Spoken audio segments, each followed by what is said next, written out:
Macro economics, inflation, recession, national income, इस unit को अब स्टार्ट करेंगे। बेसिक इंट्रोडक्शन के बाद हमें यहीं पर आना है एंड उसके बाद फिजिकल पॉलिसी। इसमें क्या पढ़ते हैं आप लोग? बजट। ये सब किसका पार्ट है? Part of macro economics. And father of macro economics John Maynard Keynes. आज हम लोग बात करेंगे कीन्स के ना। चलिए आगे देखते हैं नेक्स्ट।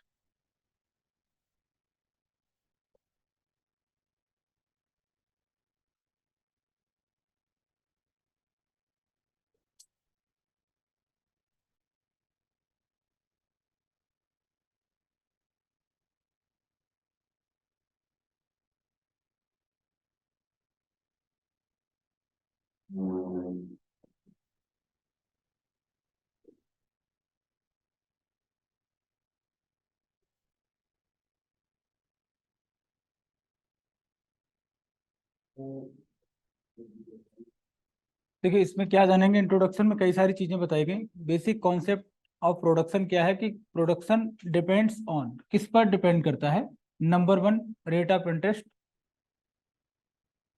इट मीन्स कि अगर आपकी जो भी बैंकिंग सिस्टम है वो रेट ऑफ इंटरेस्ट कम कर देता है तो ये क्या हो जाएगा? सॉफ्ट मॉनेटरी पॉलिसी का पार्ट रहेगा। जब भी आपकी central bank rate of interest को कम करती है तो ये किसका एग्जाम्पल होता है? Soft monetary policy. लोन सस्ता हो जाता है इसमें, है ना, रेट ऑफ इंटरेस्ट कम हो जाएगा। अगर ऐसा होता है कभी भी आपकी इकोनॉमी में सॉफ्ट मॉनेटरी पॉलिसी इंट्रोड्यूस की जाती है, इट मीन्स कि लोन क्या मिलेगा? कम रेट पर मिलेगा। और इसका इम्पैक्ट ये नजर आएगा कि इन्वेस्टमेंट आपका इंक्रीज होगा। इन्वेस्टमेंट आपकी इकोनॉमी में इंक्रीज हो जाएगा। इट मीन्स कि production and employment.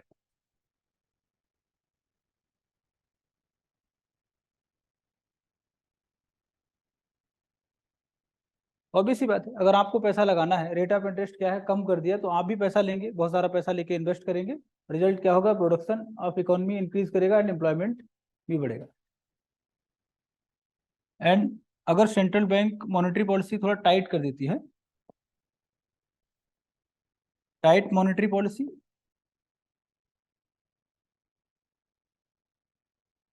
It means कि रेट ऑफ इंटरेस्ट क्या है? इंक्रीज कर दिया, फिर इन्वेस्टमेंट अपने आप ही कम हो जाएगा। Investment size, investment goes down, बहुत तेजी से कम होगा। और इट मीन्स कि प्रोडक्शन पर नेगेटिव इम्पैक्ट पड़ेगा एंड एम्प्लॉयमेंट पर भी नेगेटिव इम्पैक्ट।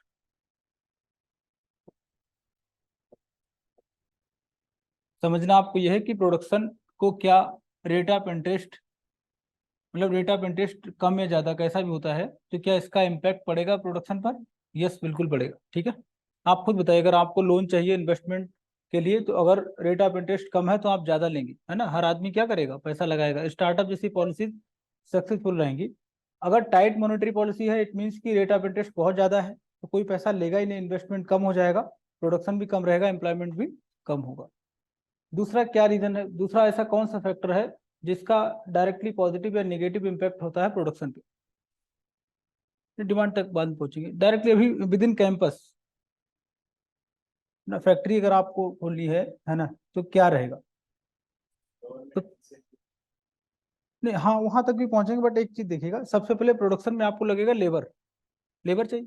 अब जरा देखिएगा, ये आपके इस यूनिट में नहीं, इस चैप्टर में इन्होंने इतना डीप में नहीं बताया है, थोड़ा आप समझ लीजिएगा।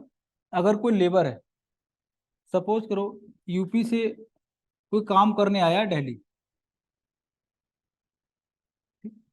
और यहाँ पर इस कंपनी का जो एचआर मैनेजर होगा वो बोलेगा बताइए कितना आपको पेमेंट चाहिए हमसे, है ना।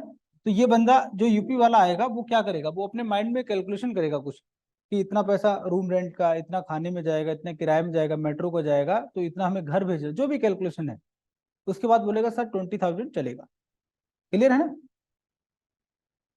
सपोज करो कि ये बंदा जब दिल्ली में आया है तो इसका रेंट कितना है? 4,000 रुपीज। मान लिया 4,000 इसका फूड के लिए टिफिन वाले को दे रहा है, 2,000 मेट्रो के लिए देगा, तो 10,000 इसका एक्सपेंडिचर है यहाँ का। रनिंग कॉस्ट है रहने के लिए, ये तो आपको खर्च करना पड़ेगा। एंड 5,000 आपको घर भी भेजना होगा, तो आप क्या करेंगे कि मिनिमम आपको कितना अमाउंट चाहिए, 15,000, आप एचआर को ये बोलेंगे। लेकिन अगर दिल्ली में फूड आसानी से मिल जाए, थोड़ा सा कम मिल जाए, सस्ता हो जाए 2,000 का, तो आप क्या करेंगे, एचआर मैनेजर को क्या बोलेंगे कि सर मुझे कितना चाहिए, 13,000। अगर रेंट आपका कम हो जाए, 2,000 पे काम चले, तो आप क्या बोलेंगे कि सर मुझे कितना चाहिए, 11,000 चाहिए। मतलब क्या है कि अगर जो भी लेबर यहाँ पर रहेगी उसका जितना एक्सपेंडिचर आप कम कर देंगे, उतना ही वो कम सैलरी पे काम करने के लिए रेडी हो जाएगा। जनरल प्रोसेस यही होता है। एचआर में रेमिटेंसेस थोड़ी इंक्लूडेड होती सॉरी, है। एचआर में रेमिटेंसेस थोड़ी इंक्लूडेड होती हैं नहीं 5% रेमिटेंस, जो। रेमिटेंस बात कर रहे हैं, नहीं remittance, you are talking about remittance. ना देखिए मेरी बात समझिए, एक्चुअली में ये थ्योरी क्या है, हमारे यहाँ जो डेवलपमेंट हुआ था, तो पहला जो फर्स्ट 5 ईयर प्लान था आपका, इसमें देखिए ये सब थ्योरी कैसे आती है, जब आप पढ़ेंगे फर्स्ट 5 ईयर प्लान, इसमें क्या था, ये मॉडल दिया था आपका हेराड डोमार मॉडल। आपने देखा होगा कभी, जो फर्स्ट 5 ईयर प्लान आपका था, तो ये डिपेंड ऑन हेराड डोमार मॉडल। इन्होंने क्या किया था कि मैक्सिमम इन्वेस्टमेंट, आप इसको डिटेल में समझ लीजिएगा, मैं इसको और क्लियर कर देता हूँ। कंट्री के डेवलपमेंट के लिए 5 ईयर प्लान का कॉन्सेप्ट आया था। तो फर्स्ट 5 ईयर प्लान आपका, इसको हैराड डोमार ने तैयार किया था, और इसमें जो मेन पॉइंट है जो समझना आपको, वो ये है कि मैक्सिमम इन्वेस्टमेंट ये हुआ था कैपिटल गुड्स पर। कैपिटल गुड्स, कैपिटल गुड्स, इसमें क्या होगा, जितनी भी मशीन या टूल्स है वो सब क्या है आपके कैपिटल गुड्स है ना। याद है कैपिटल गुड्स क्या होता है, जब भी आप प्रोडक्शन करते हैं,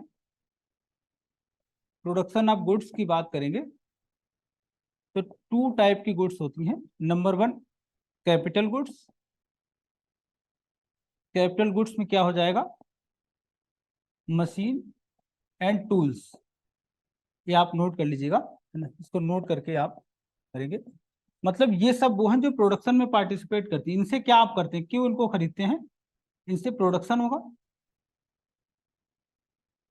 या आपकी इनकम आएगी, इस तरीके से। एंड दूसरी गुड्स होती हैं कंज्यूमर गुड्स,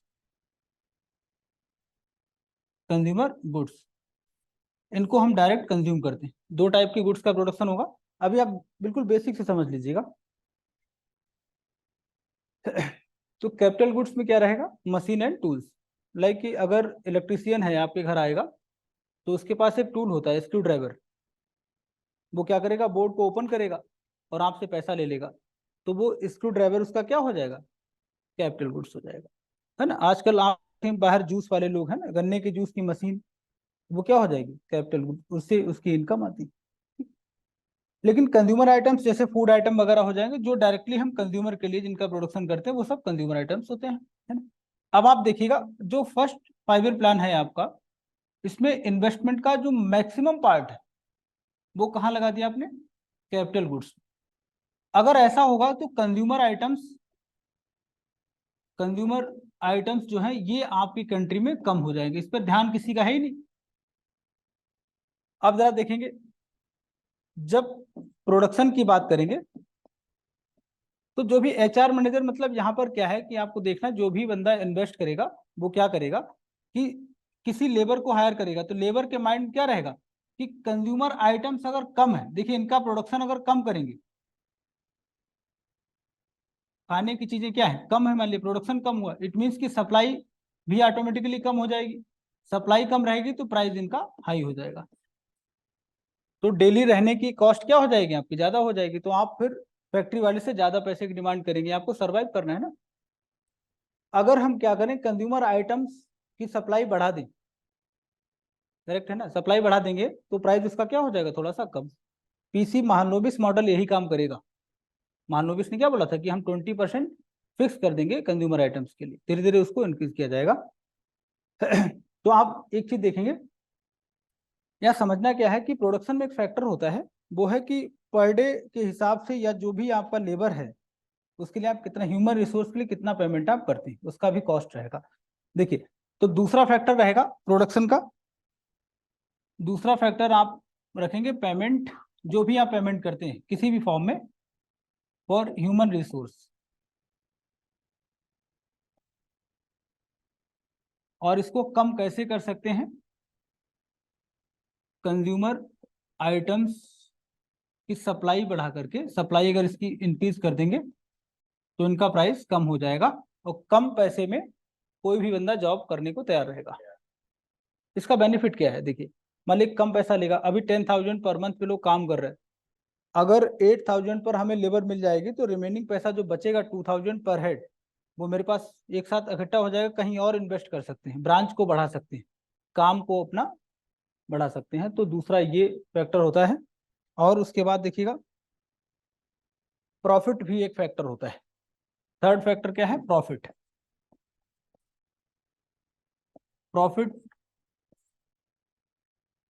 ऐसा कोई भी काम, ऐसा कुछ भी प्रोडक्शन, किसी चीज जिसमें प्रॉफिट ज्यादा होगा तो लोग ज्यादा इन्वेस्ट करेंगे, प्रॉफिट ऑटोमेटिकली, सही बात है, जिस चीज में आपको ज्यादा प्रॉफिट होने वाला है, प्रॉफिट का इम्पैक्ट पड़ता नहीं प्रोडक्शन में। अगर कोई बोले कि ठीक है किसी आइटम का प्रॉफिट उसमें ज्यादा है तो प्रोडक्शन सब लोग उसी का करेंगे, ठीक है, ये रहता है। ठीक है, और दूसरा क्या रहेगा, जो भी आइटम आप बनाते हैं उसका प्राइस, ये ये कुछ ऐसे फैक्टर्स हैं जिनसे प्रोडक्शन, मतलब जिनका इम्पैक्ट प्रोडक्शन पर रहता है।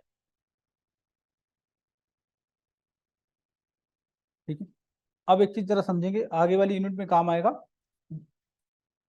बेटा प्राइस अगर बहुत तेजी से किसी आइटम का बढ़ेगा तो उसकी डिमांड क्या हो जाएगी, कम हो जाएगी, तो फिर उसका प्रोडक्शन कम करेंगे। ठीक है, तो प्राइस हमें देखना है कि बैलेंस में रखना है। ठीक है ना, देखिए कुछ बेसिक रूल्स होते हैं।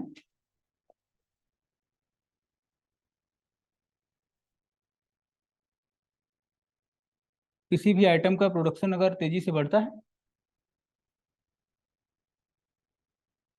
सप्लाई आप बढ़ा देंगे, अगर सप्लाई इंक्रीज होगा तो प्राइस क्या हो जाएगा, जनरली प्राइस क्या हो जाता है, कम हो जाएगा। लेकिन एक कंडीशनल है, बहुत सारी कंडीशन है, थोड़ा समझ लीजिए। अगर देखिए, प्रोडक्शन मीन सप्लाई, ठीक है, इनको एक ही बात मानेंगे, है ना। अगर ऐसा हो कि सप्लाई, सपोज करो कि सप्लाई ऑफ गुड्स जो है इंक्रीज हो जाती है एंड डिमांड सेम रहती, no change in demand, supply increase हो गई लेकिन नो चेंज इन डिमांड, इसको लिख लेंगे no change in demand.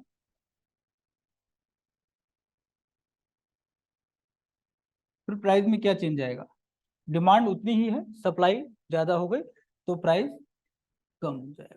Clear है ना। ठीक, नेक्स्ट पॉइंट देखिएगा, ये थोड़ा रीजनिंग वर्क है, कर लेना, है ना। Supply no change and demand increase हो जाए तो प्राइस इंक्रीज। ठीक है ना। एंड थर्ड वन,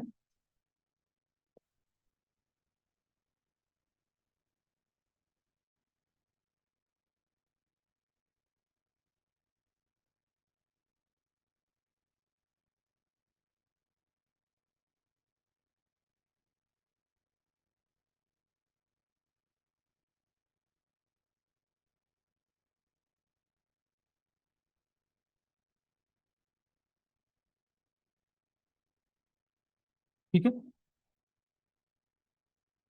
सप्लाई का जो रेट है वही रेट बढ़ेगा डिमांड का, तो फिर प्राइस क्या हो जाएगा, नो चेंज इन प्राइस।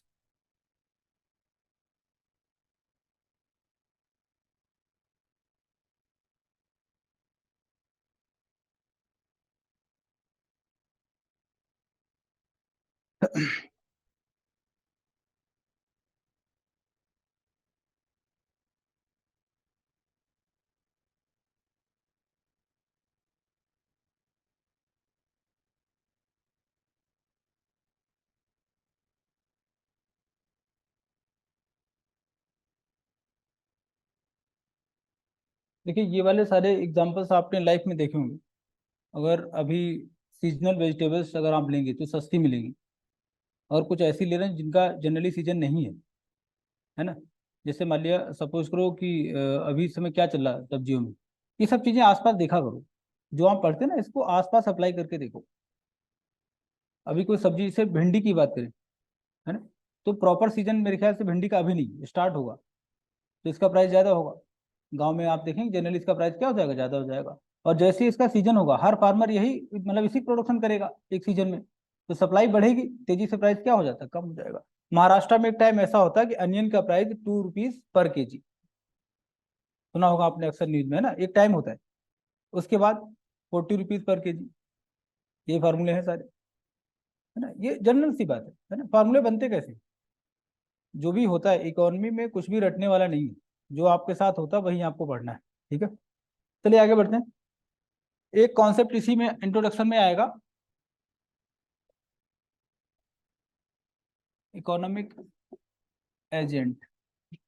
ये कौन होता है, एजेंट कौन होता है, जो कि इकोनॉमिक एक्टिविटीज पर जिनका इम्पैक्ट रहता है एक्चुअली में, या जो लोग प्राइस को डिफाइन करते हैं।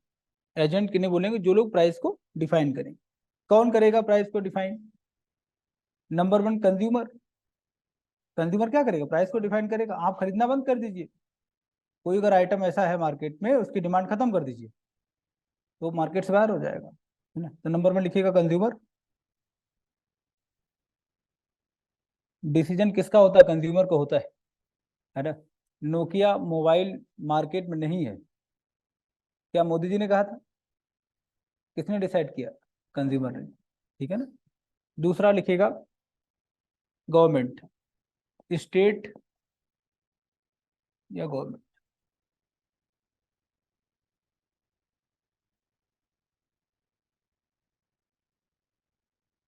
गवर्नमेंट भी डिसाइड करता है काफी कुछ। स्टेट मतलब गवर्नमेंट को स्टेट भी बोलते हैं, है ना, आगे जानेंगे। और कौन करेगा? इन्वेस्टमेंट हुआ है तो रेट ऑफ इंटरेस्ट अभी बता रहे थे, रेट ऑफ इंटरेस्ट कौन डिसाइड करेगा? बैंकिंग सिस्टम, तो लिखिए बैंक, लिखिए अगला। बैंक भी बहुत कुछ डिसाइड करता है, ठीक है। एड कॉरपोरेशन भी ये डिसाइड करता है। तो ये कुछ एजेंट हैं जो आपकी बुक में है, ठीक है। इकोनॉमिक एजेंट मिलेंगे आपको, ठीक है। और उसके बाद हम एक बड़े मतलब जो इकोनॉमिस्ट हैं उनके बारे में आज जानेंगे थोड़ा डिटेल में। वो है मिस्टर कीन्स। तो उनकी स्टोरी सुनते हैं, उसके बाद इन पर काम करेंगे, है ना। आपके इसमें एक बॉक्स में उनके बारे में सब कुछ दे रखा होगा। एडम स्मिथ के बारे में जो दिया वो हम लोग पहले पढ़ चुके, बेसिक इन्फॉर्मेशन है ना उनकी बुक के बारे में, वो सब हम लोग जान चुके हैं। यहाँ पर मिस्टर कीन्स के बारे में हमें जानना है। नाम क्या है भाई?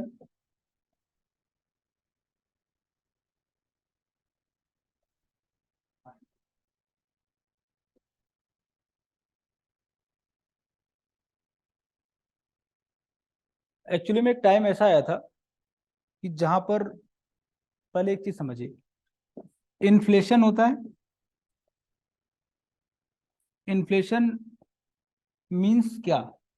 Price of goods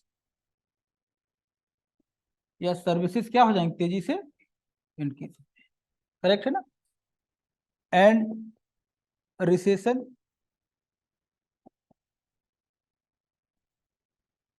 price of goods तेजी से डाउन। ऐसा क्यों होता है ना। तो बस एक ही बात जानेंगे, बहुत सारे रीजन है, लेकिन यहाँ पर एक चीज समझ लीजिएगा, उसके बाद आपको कीन्स और अच्छे से समझ आएंगे। इन्फ्लेशन कब आता है?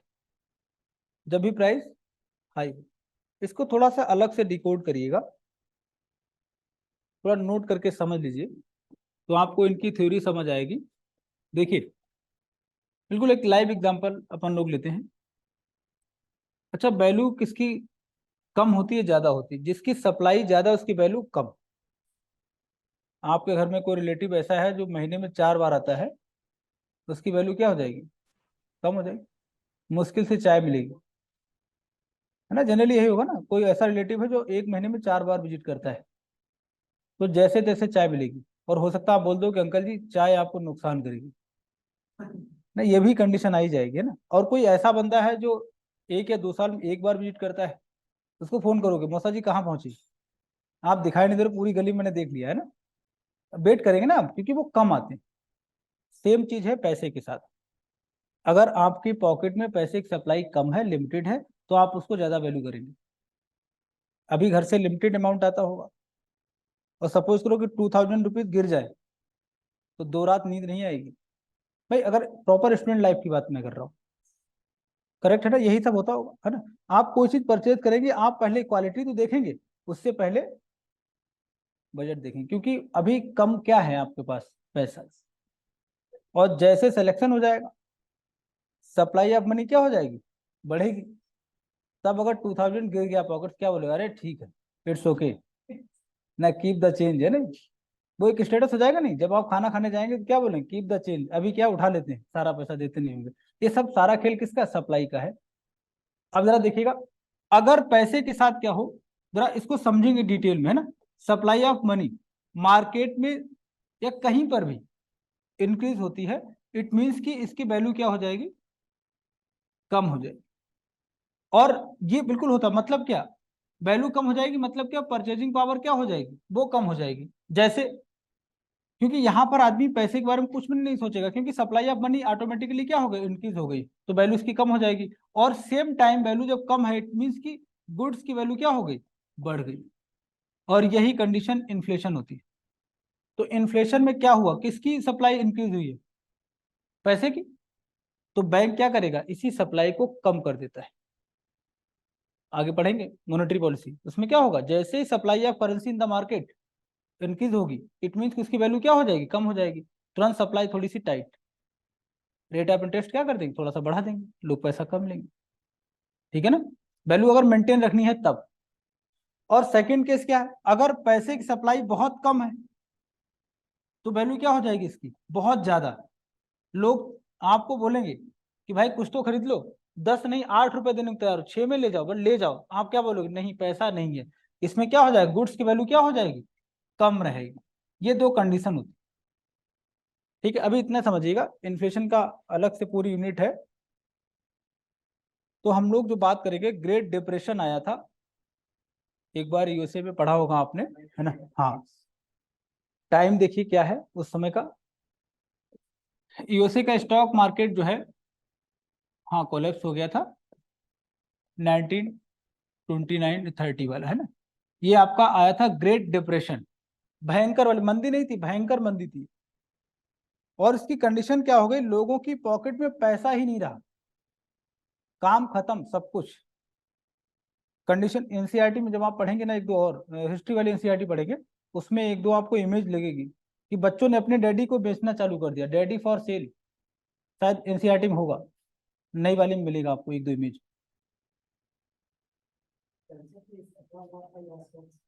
क्या करें, नहीं बेटा, हर जगह पूरी इकोनॉमी कोलैप्स हो गई थी, है ना, पूरी इकोनॉमी, है ना। मतलब अभी बात करेंगे क्या क्या हुआ था। आप देखिए क्या स्टॉक मार्केट से स्टार्ट हुआ, ठीक है, टाइम याद रखिएगा, 29-30 का टाइम है। और इकोनॉमी में क्या, एम्प्लॉयमेंट खत्म। और उसी समय कीन्स अपनी थ्योरी डेवलप कर रहे थे, एम्प्लॉयमेंट की थ्योरी इनकी थी बहुत शानदार। इस समय यूएसए में इलेक्शन था, और यूएसए में एक बंदा था जो बहुत तेज था, समझदार, उसका नाम था रूजवेल्ट, नाम सुना होगा आपने, रूजवेल्ट का नाम सुना है ना, फ्रैंकलिन रूजवेल्ट।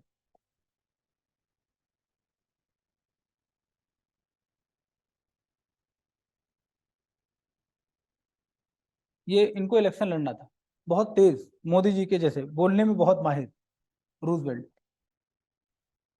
तो यूएसए में जब इलेक्शन होता है ना प्रेसिडेंट का, तो दोनों को बोलना पड़ता है कि आप मुझे वोट क्यों करें। उस समय पूरी इकोनॉमी में किसकी जरूरत थी, एम्प्लॉयमेंट। तो इन्होंने पकड़ा कीन्स को कि कुछ काम भी कर पाओगे, ऐसे बाल बड़े किए हुए। तो क्वींस बोला कि ऐसी ऐसी कंडीशन इकोनॉमी में, एम्प्लॉयमेंट नहीं है, सब कुछ कोलैप्स हो गया, इसको कैसे फिर से रिफॉर्म करेंगे बताइए, कॉन्सेप्ट है, हाँ है। उन्होंने जब बोला, हमने ठीक याद रखना, इलेक्शन लड़ रहा हूँ मैं।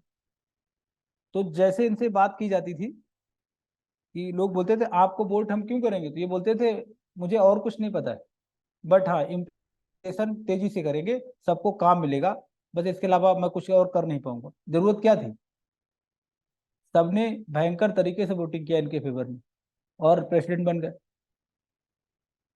फिर पहुंचे किंग्स के पास कि वक्त आ गया है ना, तो उन्होंने बताया पंप प्राइमिंग, है ना। इसको इंडिया में जब डिकोड करते हैं ना, जैसे पंप प्राइमिंग, नरेगा का बेसिकली वही कॉन्सेप्ट है।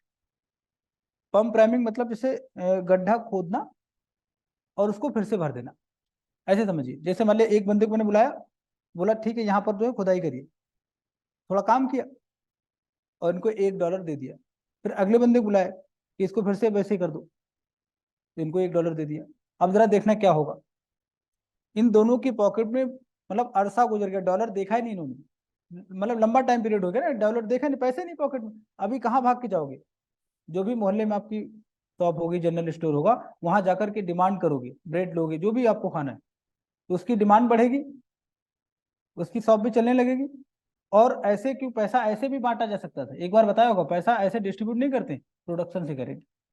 हो सकता है इनकी जरूरत ज्यादा हो, इन्होंने 2 बार मतलब कर दिया, तो इनको $2 मिल जाएगा। ऐसे आप किस रेट से देंगे लोगों को? अब आप देखिए प्रोडक्ट मतलब क्या वो प्रोडक्टिव था काम? नहीं था, फिर भी पैसा दिया। क्यों दिया? इनके $1 से मार्केट में, आपके जो भी मोहल्ले में जहां आप रहते हैं, जिस कॉलोनी में रहते हैं, वहां पर जो जनरल स्टोर है, उसकी डिमांड क्या होगी? वो पीछे फोन करेगा कि सप्लाई बढ़ा दो, डिमांड बढ़ गई। ऐसे पूरी इकोनॉमी क्या हो जाएगी? नरेगा बेसिकली इसी कॉन्सेप्ट पर है। 2008 में जो रिसेशन आया था ग्लोबल इकोनॉमी में, इंडिया को किसने बचाया? नरेगा ने। इसलिए नरेगा को गेम चेंजर बोला गया, क्योंकि यहाँ पे बहुत सारे लोगों की पॉकेट में कुछ पैसा रेगुलर जाता रहा, उन्होंने डिमांड को बंद नहीं किया, रेगुलर छोटी छोटी डिमांड बनी रही थी। समझ आई बात नहीं? नरेगा की अगर हम बात करें, तो क्या हुआ, रूजवेल्ट पहली बार प्रेसिडेंट हो गए और लोगों ने इतना पसंद किया कि लगातार 4 टाइम्स प्रेसिडेंट हुए। ये तो उल्टी बात हो गई, अमेरिका में एक बंदा कितनी बार रह सकता है, लेकिन रूजवेल्ट 4 टाइम रहे। इनकी पार्टी के लोग ही परेशान हो गए कि हमें मौका कब मिलेगा। एक बिल बना दिया उसके बाद कि अब कोई भी पर्सन 2 टाइम से ज्यादा प्रेसिडेंट नहीं होगा। लास्ट पर्सन कौन था जो मोर देन 2 टाइम्स रहा? ना रूज नहीं, मोर देन 2 टाइम्स रूजवेल्ट। बात समझ आ गई क्या है? कीन्स की थ्योरी क्या थी? Pump priming. एम्प्लॉयमेंट थ्योरी किसने दी थी? कीन्स ने दी। वो क्या बोलते हैं कि अगर मार्केट में लोगों की पॉकेट में पैसा है तो डिमांड रेगुलर होगी। किस तरीके, देखिए इसको समझिएगा, ये नाम याद रखिएगा, वर्ल्ड हिस्ट्री मिलेगा आपको इनके बारे में पढ़ना, है ना। बाकी जब आप जीएस पढ़ेंगे तो और डिटेल में जानेंगे। देखिए जरा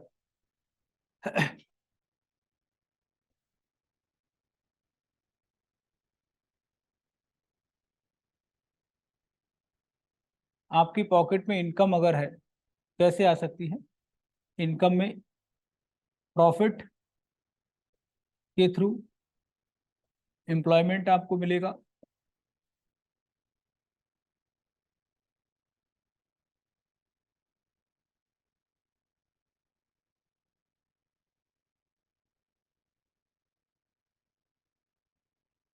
इनकम ऐसे आ सकती है, और कुछ तो है नहीं, है ना। ब्रोकरेज भी इसी में आ जाएगा, सर्विस में आ जाएगा, इनकम आ जाएगी। किसी भी तरीके से अगर इनकम आपकी पॉकेट में आएगी, इट मीन्स कि आप मार्केट में डिमांड क्रिएट करेंगे, है ना। डिमांड क्रिएट करेंगे, जब डिमांड इंक्रीज होगी तो आपको प्रोडक्शन क्या करना होगा? इंक्रीज करना होगा। प्रोडक्शन मतलब एम्प्लॉयमेंट, और एम्प्लॉयमेंट मतलब इनकम। इस तरीके से आपकी इकोनॉमी रन करती है। ठीक है, डायग्राम बना लीजिएगा।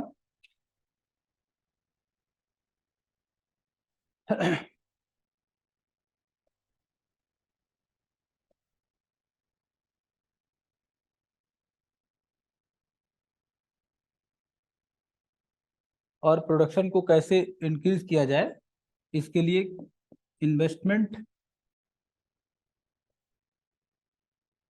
की बात होगी, इन्वेस्टमेंट। और हमारे यहाँ पर इन्वेस्टमेंट के लिए स्टार्टअप,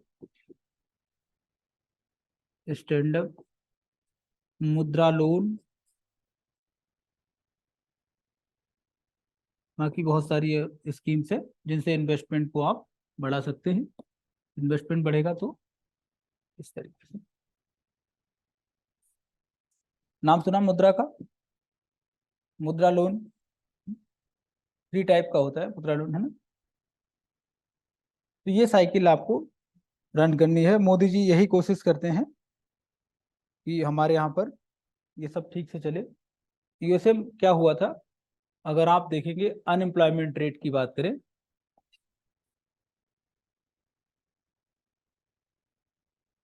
किस टाइम में स्टार्ट हुआ तेजी से 3%। तो ये तो बहुत कम है। इंडिया में तो 3% क्या ही है ना। अगर 3% हो गया तो हम लोग तो बहुत ज़्यादा रिच हो जाएंगे। तो स्टार्ट होता है 3% से, और मैक्सिमम लिमिट हो गई थी 25%। ये बहुत ज़्यादा है, इकोनॉमी एकदम कोलेप्स कर जाती।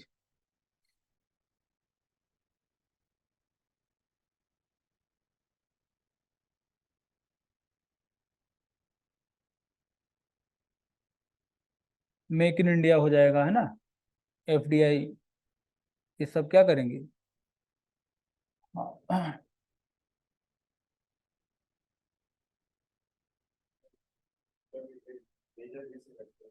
हाँ, देखिए ऐसा होता है, इसमें पहले देखते हैं एज, वर्किंग एज निकालते हैं, है ना। उसमें कितने लोग हैं टोटल वर्किंग एज वाले, उसमें से कितने वर्किंग हैं, ठीक है ना, उनको डिवाइड करते हैं, रेशियो निकालते हैं, पर हेड के हिसाब से निकाला जाता है ना। बता दूंगा मैं अभी इसी। स्टार्ट करें, है ना। तो एम्प्लॉयमेंट का जब भी कैलकुलेशन करेंगे तो हमें कैसी एज चाहिए, जो वर्किंग है एक्चुअली। तो पहले तो वो निकालेंगे ना, उसी से निकालते हैं। तो स्टार्ट करें आगे, देखिए अब जो यूनिट है आपकी वो है नेशनल इनकम का कॉन्सेप्ट है, बहुत ही इंपॉर्टेंट।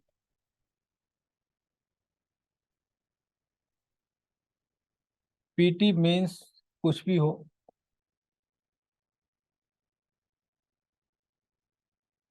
तो पहले जो टेक्निकल टर्म्स इसमें है वो हम लोग डिफाइन कर लेते हैं।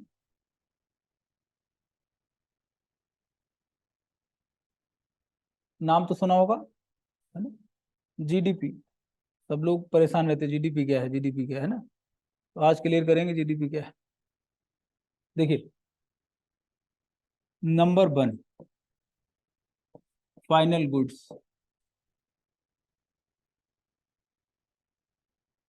मतलब ये है, जब भी आप जीडीपी कैलकुलेट करेंगे तो हमें फाइनल गुड्स ही कंसिडर करनी होती है। ऐसा क्यों करते हैं वो हम लोग देख लेते हैं। एग्जाम्पल सपोज करो क्योंकि हमारी इकोनॉमी में एग्रीकल्चर का भी रोल है, तो एग्जाम्पल वहीं से लेते हैं। 1 kg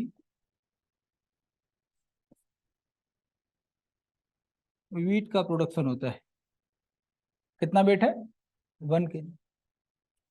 और इसके बाद आशीर्वाद आटा को हमने, आशीर्वाद कंपनी है या राजधानी किसी को सेल कर दिया, है ना। बिल्कुल, ये जो प्रैक्टिकली कैसे होता वो देखिएगा। उसने भी क्या किया, फ्लोर को, मतलब इस वीट को किस में कन्वर्ट किया, फ्लोर में किया। और कितना वेट होगा जनरली, 1 kg ही होता है। और इस आशीर्वाद या राजधानी कंपनी से रेगुलर ब्रेड वाले लेके गए आपके, है ना। और उन्होंने इस फ्लावर को कन्वर्ट कर दिया किसमें, ब्रेड में, 1 kg ब्रेड बन गया। तो आप देखिएगा, ऐसे हमें लगेगा कि टोटल प्रोडक्शन कितना हुआ, 1 kg, 1 kg, 1 kg, मतलब 3 kg। लेकिन आप एक चीज देखिएगा, ये वीट का है, इसमें वैल्यू एडिड तो यहाँ पर किया गया, चीज तो वही, वेट तो उतना ही है ना, वैल्यू एड कर दिया गया। और यहाँ से वही वेट रहेगा, 1 kg रहेगा, ब्रेड में कन्वर्ट किया, मतलब वैल्यू एड हमने किया है। तो हम लोग क्या करेंगे, जीडीपी या नेशनल इनकम में फाइनल गुड्स को ही शामिल करेंगे, इंटरमीडिएट्स को कंसीडर नहीं करते हैं। ये बात याद रखिएगा। अगर ऐसा करेंगे तो टोटल प्रोडक्शन हो जाएगा 3 kg, 1 kg, 1 kg, 1 kg, लेकिन एक्चुअली हुआ कितना, 1 kg। भाई ये भी वेट तो वही 1 kg है, इसको बस कन्वर्ट कर दिया आपने, मतलब वैल्यू ऐड कर दिया बस। और यहाँ से इसमें आपने वैल्यू ऐड कर दिया, ब्रेड बना दिया, चीज तो वही चल रही। तो हम क्या करेंगे, फाइनली हमें क्या ऐड करना होता है, फाइनल गुड्स। और फिर आपको लगेगा कि जो किसान का एक्सपेंडिचर, जो खर्च हुआ, वो कहाँ जाएगा। तो आप जरा देखिएगा ऐसा क्यों करते हैं, थोड़ा सा देखिए। अगर किसी फार्मर की बात करें तो उसकी जो कॉस्ट आई है, सपोज करो कि 20 रुपीज, 1 kg की कॉस्ट क्या आई है 20 रुपीज। पहले समझ लेंगे फिर ये नोट कर लेंगे, पहले समझ लीजिएगा आराम से। कॉस्ट क्या आ गई 20 रुपीज, और उसने 5 रुपीज अपना प्रॉफिट मार्जिन भी रखा, तो टोटल 25 रुपीज पर केजी के हिसाब से आशीर्वाद कंपनी को सेल कर दिया। क्लियर है? इस कॉस्ट में सब कुछ इसमें शामिल है, फर्टिलाइजर्स की कॉस्ट है ना, इरिगेशन में क्या एक्सपेंडिचर जो भी रहा वो सब कुछ इसमें शामिल कर दिया उसने। तो 25, अब इस कंपनी को आगे बेचने के लिए प्राइसिंग कैसे करेगा, उसे पता है कि हमने 25 रुपीज तो पे किए हैं 1 kg के लिए पहले से ही, और मान लिया 10 रुपीज उसका खर्च हो गया जो भी वैल्यू एड करने में, टोटल कॉस्ट आ गई इसकी, इस कंपनी की कॉस्ट क्या है 10 रुपीज, और ये पहले इसने प्राइस पे किया है, और 5 रुपीज अपना प्रॉफिट भी ये रखेंगे। तो टोटल कॉस्ट इन्होंने कितनी कर दी आप देखिएगा 40 रुपीज, और इस 40 रुपीज में इन्होंने क्या किया, प्रोडक्ट सेल कर दिया ब्रेड वाली किसी कंपनी को। अब उस कंपनी को पता है कि हमने 40 रुपीज तो पे कर दिए है ना भाई, एंड मान लिया 20 रुपीज कॉस्ट आ गई ब्रेड बनाने में, और 10 रुपीज वो अपना प्रॉफिट रखेंगे, तो टोटल प्राइस कितना हो गया 70 रुपीज। तो हम जब भी जीडीपी निकालेंगे, याद रखना ये यूपीएससी पीटी में आ चुका क्वेश्चन कई बार अलग अलग तरीके से। बेसिक कॉन्सेप्ट क्या है कि जब हम प्राइसिंग या जीडीपी कैलकुलेट करेंगे, तो हम क्या करेंगे, सिर्फ और सिर्फ ब्रेड का प्राइस ही कंसिडर करेंगे, ये वाले नहीं करते, क्योंकि इसी 70 रुपीज में ये दोनों ऑटोमेटिकली कंसिडर हो चुके हैं। बात समझ आ गई? अगर आप वो 70 करेंगे फिर से 40 करेंगे तो डबलिंग डबलिंग नहीं हो जाएगी, डबल डबल कर लेंगे, क्या मतलब, ठीक है। इसीलिए क्या करते हैं, जब भी जीडीपी कैलकुलेट करेंगे तो हमेशा फाइनल प्रोडक्ट ही कंसिडर करें। क्लियर है? एग्जाम्पल लिख लीजिएगा।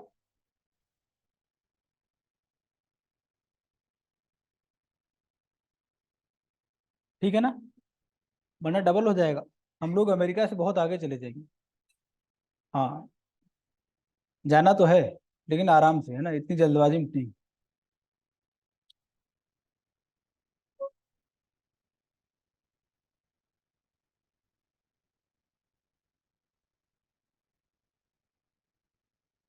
आपने एक अगर न्यूज़पेपर आप रीड करते हैं डेली तो देखा होगा जीडीपी हमारी क्या है, रैंक जीडीपी की क्या है, 5th रैंक, इसमें 5th रैंक है ना, लेकिन जीडीपी परचेजिंग पावर पैरिटी के अकॉर्डिंग 3rd रैंक।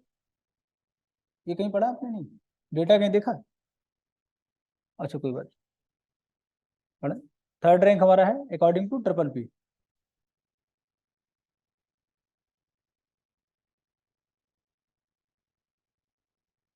इनमें दोनों में क्या डिफरेंस है, ऐसा क्यों हो जाता है? अगर नींद ना आए तो मैं बता दूंगा, नींद आ सकती है ना, बोरिंग कॉन्सेप्ट है थोड़ा सा, तो आप समझ जाएंगे ना। आए दिन आर्टिकल में क्या रहता है, ये जो जीडीपी है according to triple P purchasing power parity, उसके अकॉर्डिंग 3rd रैंक, पैसा उतना ही है। और जनरली जो हम एक्सचेंज रेट के हिसाब से जीडीपी कैलकुलेट करते हैं उसके अकॉर्डिंग रैंक हमारी 5th हो जाती है। ये क्या जादू है, जादू समझना है, ठीक है। क्या तक क्लियर हो गया? तो पहला टर्म क्या हो गया, आप देखेंगे फाइनल गुड्स। सेकंड टर्म देखेंगे,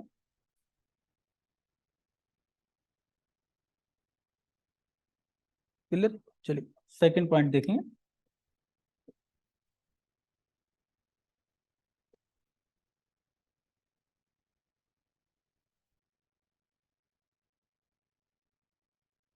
देखिए टाइम की बात पहले करते हैं। तो हमारे जो भी कैलकुलेशन होता है वो होता है जनरली 1 ईयर के, और इस 1 ईयर को बोलते हैं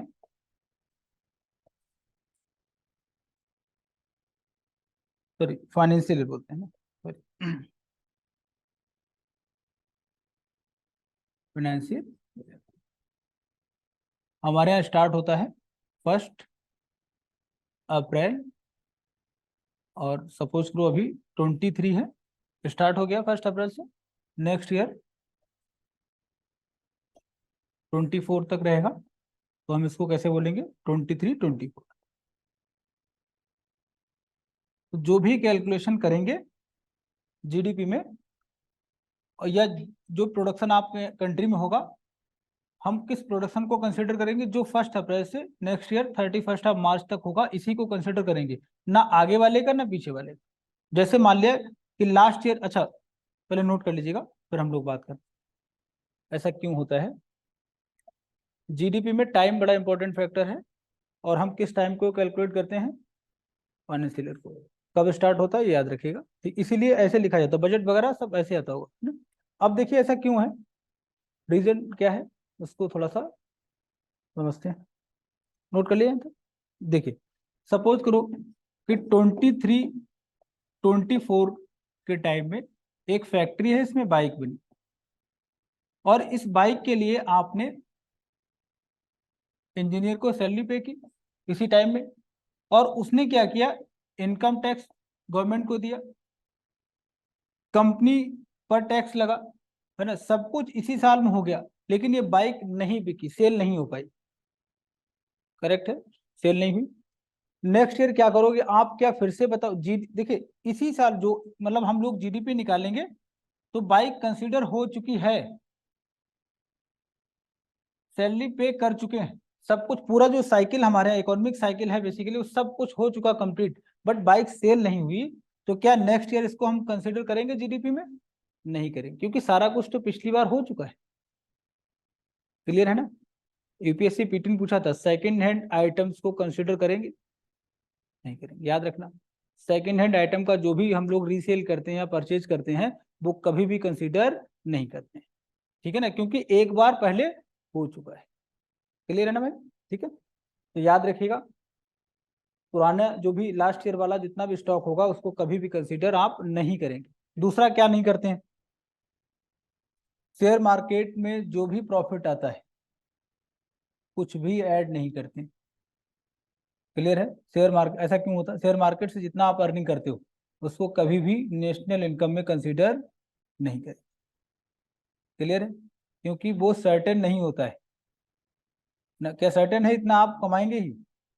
और मान लिया मोदी जी ने प्लान कर लिया कि इतना पैसा आएगा शेयर मार्केट से, तो ये पॉलिसी वो पॉलिसी, और मार्केट क्या हो गया, डाउन हो गया, तो कहाँ जाओगे आप फिर? इसीलिए ऐसी कोई भी इनकम जो सर्टेन ना हो उसको कंसीडर नहीं कर। ठीक है, ये सब लिखना है ना। और हाँ, किस पे जीएसटी? शेयर मार्केट पे जीएसटी, हाँ सब कुछ लगेगा, लेकिन कंसिडर नहीं होगा। जैसे आप देखेंगे क्रिप्टो करेंसी, टीडीएस कटेगा आपसे, बाकी टैक्सेस लेंगे, लेकिन उसको कभी भी लीगल नहीं हमने माना। ठीक है ना। ये बिटकॉइन पर आप ट्रेड करिए तो आपको 30% टैक्स पे करना पड़ेगा, 1% टीडीएस अलग से देना होगा, बट वो लीगल नहीं है। ओके,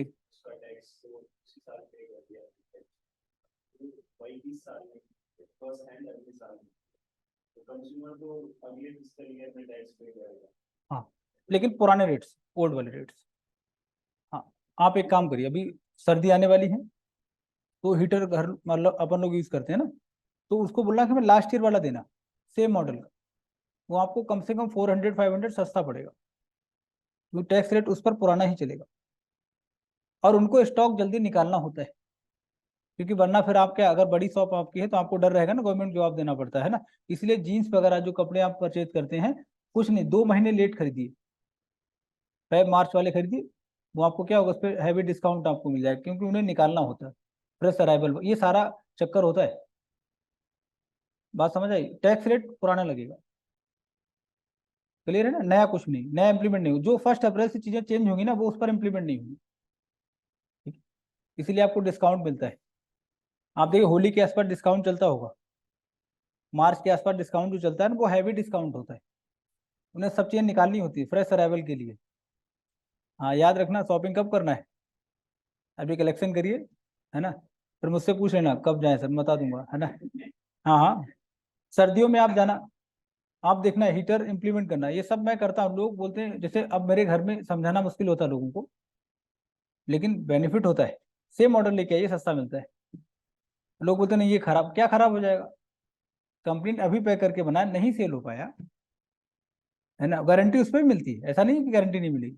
ठीक है ना, तो ये सब चीजें हैं। खैर आगे देखिएगा, क्या कंसिडर नहीं करेंगे? Share market.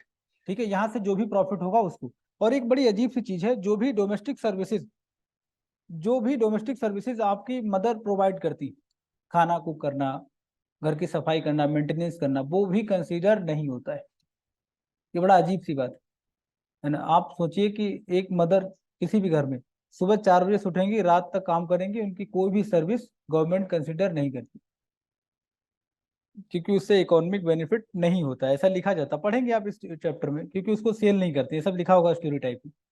लेकिन आप देखिए, ये बात मुझे कभी नहीं समझ आई। अगर मान लिया आपके घर में मम्मी नहीं है, आप दिल्ली में रह रहे हो, तो मेड लगाएंगे। मेड तो आपको पर मंथ कुछ पैसा लेके जाएगी, है ना, 4,000 3,000 जो भी लेगी। और मम्मी की सर्विसेज एकदम क्या है, फ्री, है ना। तो ये कई बार बड़ा अजीब सा लगता है, बट ठीक है, आगे देखेंगे, अगला पॉइंट समझेंगे। एक टर्म होता है डेप्रिसिएशन, उसको समझिए, डेप्रिसिएशन का क्या रोल है। जब भी आप जीडीपी कैलकुलेट कर रहे होते हैं, तो पहले एक एग्जांपल समझते हैं। हम लोग बात करें डेप्रिसिएशन, मतलब किसी भी, जो भी कैपिटल गुड्स है जिसे प्रोडक्शन आप करते हैं, उसका प्राइस जब कम होता है, और कैसे कम होगा इसका एग्जांपल समझते हैं। पहले देखिए, सपोज करिए कि आपने ओला के लिए एक कार परचेज की, ठीक है, ओला में आपको कार चलानी, आपने कार ली, और कार का प्राइस जो है 1 लाख रुपीज।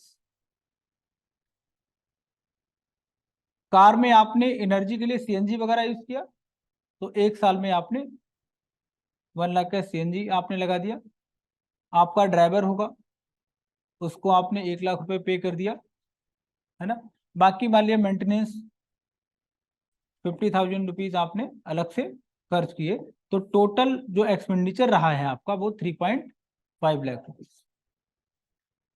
और आफ्टर 1 ईयर, 1 साल में आपने देखा कि आपका जो प्रॉफिट है, जो आपको रेंट मिला है, बेसिकली प्रॉफिट नहीं, जो रेंट मिला है वो कितना है, 6 लाख। तो आपको प्रॉफिट कितना हो गया, 2.5। क्लियर है? यहां से आप देखिए प्रॉफिट कितना हुआ आपको, 2.5 लाख। इसी प्रॉफिट पर आपको गवर्नमेंट बोलेगी भैया टैक्स दीजिए प्लीज, है ना। लेकिन अब आप एक चीज देखिएगा, आफ्टर 1 ईयर क्या इस कार की प्राइस 1 लाख रुपीज रह जाएगी? नहीं। मतलब मार्केट में हो सकता है अभी ये सिर्फ इसकी प्राइस क्या रह जाए, 50,000। इट मीन्स की प्रॉफिट भी आपका क्या हो जाएगा, 2 लाख रुपीज। समझ आई बात नहीं? तो ये रहा डेप्रिसिएशन। जो भी प्राइस कम होता है, उतना अमाउंट जो भी कम हो गया, वो अमाउंट क्या कहलाएगा, डेप्रिसिएशन। तो जब भी हम जीडीपी कैलकुलेट करते हैं, तो डेप्रिसिएशन को निकाल देते हैं। ठीक है, डेप्रिसिएशन समझ आया। जो भी मशीन या टूल है उसके प्राइस में जो भी मतलब डिक्रीज हुआ, जो प्राइस कम हुआ है ना, वो क्या हो जाएगा आपका, या डेप्रिसिएशन इन प्राइस, है ना। जो भी आप कोई भी आइटम जो यूज कर रहे हैं, मशीन है या कार है, बाइक है, जो भी, वो अमाउंट क्या हो जाएगा, डेप्रिसिएशन में आ जाएगा। अब रेट ऑफ डेप्रिसिएशन कौन डिसाइड करेगा, गवर्नमेंट या आप खुद करेंगे? आप करेंगे तो आप क्या बोलोगे, सर टोटली हो गया, आप तो ये कार को खरीद नहीं रहा, तो 1 लाख आप हटा देंगे, तो टैक्स क्या हो जाएगा, कम हो जाएगा। बहुत नेचुरल सी बात है कि डेप्रिसिएशन का रेट कौन फिक्स करेगा, गवर्नमेंट। ये सारी बातें लिख लिया करो। Rate of depreciation defined by,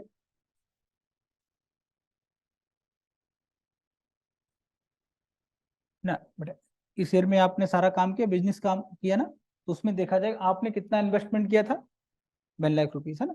तो आपको प्रॉफिट पर टैक्स देना होता है। तो प्रॉफिट क्या 2.5 लाख है, इसलिए प्रॉफिट नहीं है, क्योंकि अब आपकी कार के प्राइस क्या हो गए, 50,000। तो 50,000 भी तो लग गया, आपको पता नहीं, बट कार का प्राइस भी तो आपने खर्च कर दिया है, उसका प्राइस कम हुआ है ना, तो वो माइनस कर देंगे। और उसके बाद जो अमाउंट बचेगा, इस पर आपको फिर गवर्नमेंट टैक्स मांगेगी। ये टैक्स के लिए होता है, ठीक है। इन्वेस्टमेंट की बात ध्यान में करें। क्या डेप्रिसिएशन समझ आया क्या है? तो ये भी अच्छा है ना, गवर्नमेंट कितना लिबरल है, आपकी सारी बातें सुनती है, ठीक है। लेकिन ये है कि ये रेट आप नहीं डिसाइड करेंगे, ठीक है। चलिए, एक टर्म शायद आपने सुना हो,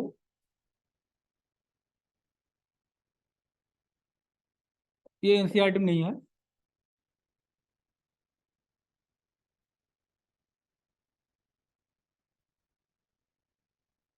मोदी जी पर ये ब्लेम लगता रहा है कि इंडियन इकोनॉमी को क्या बना दिया है, क्रोनी कैपिटलिज्म। नाम सुना है? इट मीन्स कि न्यूज पेपर नहीं पढ़ा जाता है। क्रोनी कैपिटलिज्म अडानी जी को लेकर जनरली ये न्यूज आती है ना। किसे बोलते हैं? जब गवर्नमेंट, क्रोनी कैपिटलिज्म मतलब जब किसी कंट्री की गवर्नमेंट अपने कुछ फेवरेट लोगों को मॉनेटरी बेनिफिट देती है ना, तो क्या हो जाएगा? Crony capitalism. बात समझ आ गई? हर आदमी फेवरेट नहीं होगा ना। तो जब भी गवर्नमेंट, एक बात नोट करके कहीं लिख लेना, क्रोनी कैपिटलिज्म समझने के लिए, जो भी फेवरेट इंस्टीट्यूट होते हैं या फिर कंपनीज होती हैं, उनको गवर्नमेंट जो भी मॉनेटरी बेनिफिट प्रोवाइड करती हैं, मौद्रिक लाभ, है ना, तो ये कहलाता है कि क्रोनी कैपिटलिज्म। मोदी जी पर लोग ब्लेम लगाते हैं कि सर आपने जो है, हाँ, बाकी तो आप समझदार है ना। क्या बेटा? हाँ, असल में क्रोनी कैपिटलिज्म क्या है, इसके पीछे भी स्टोरी है। स्टोरी इन द सेंस कि बेसिक इंफ्रास्ट्रक्चर पे कोई पैसा नहीं लगाता है। कारण क्या होता है, जैसे हाईवे डेवलप करना है, तो हाईवे के डेवलप करने में आपको अपना पैसा डंप करना पड़ेगा नियर बाय 10 ईयर्स तक। तो गवर्नमेंट क्या बोलती है कि भाई 20% हम आपको देते हैं, है ना, पैसा आपका ही रहेगा लेकिन हम आपकी मदद कर, सब्सिडी प्रोवाइड करती हैं। बट प्रॉब्लम यह है कि अगर आप जाएंगे ऑक्शन के लिए तो आपको पैसा नहीं मिलेगा, दो चार लोगों को ही मिलता है। तो ये ठीक नहीं है, ये अनफेयर है। ठीक है ना, इसलिए क्रोनी कैपिटलिज्म ठीक नहीं है, क्योंकि इसका बेनिफिट सिर्फ लिमिटेड लोगों को मिलता है। ठीक है ना, ये होता है। असल में ये कॉन्सेप्ट कभी टाइम मिले तो पढ़ना, VGF, इसका सीधा संबंध है क्रोनी कैपिटलिज्म से। कभी टाइम मिले तो देखिएगा, बाकी इंफ्रास्ट्रक्चर में मैं आपको बताऊंगा। फिर आगे देखेंगे अगला टर्म क्या है, नेशनल इनकम की बात हम लोग कर रहे हैं। तो इंडिया में very first time national income पर किसने बात करी थी? दादा भाई नौरोजी, है ना। तो किसने बोला था कि नेशनल इनकम हमारी कितनी है? पर कैपिटा इनकम बोला था 20 रुपीज उस टाइम। और किस टाइम उन्होंने किया था? देखिए, दादा भाई की बात करेंगे, पहला नाम लिखिएगा दादा भाई नौरोजी। एक इनकी बुक थी, बुक का नाम क्या है? Name of book, poverty and un British rule in India. इन्होंने वेरी फर्स्ट टाइम इस बुक में बात करी थी किसकी? नेशनल इनकम की। इसके बाद आप देखेंगे साइंटिफिक मेथड की बात करेंगे, तो डॉक्टर VKR राव।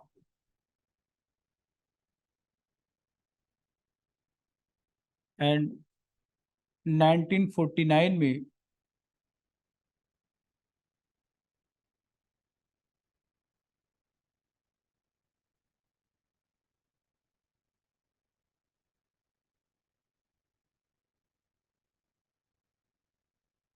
कमेटी बनती है,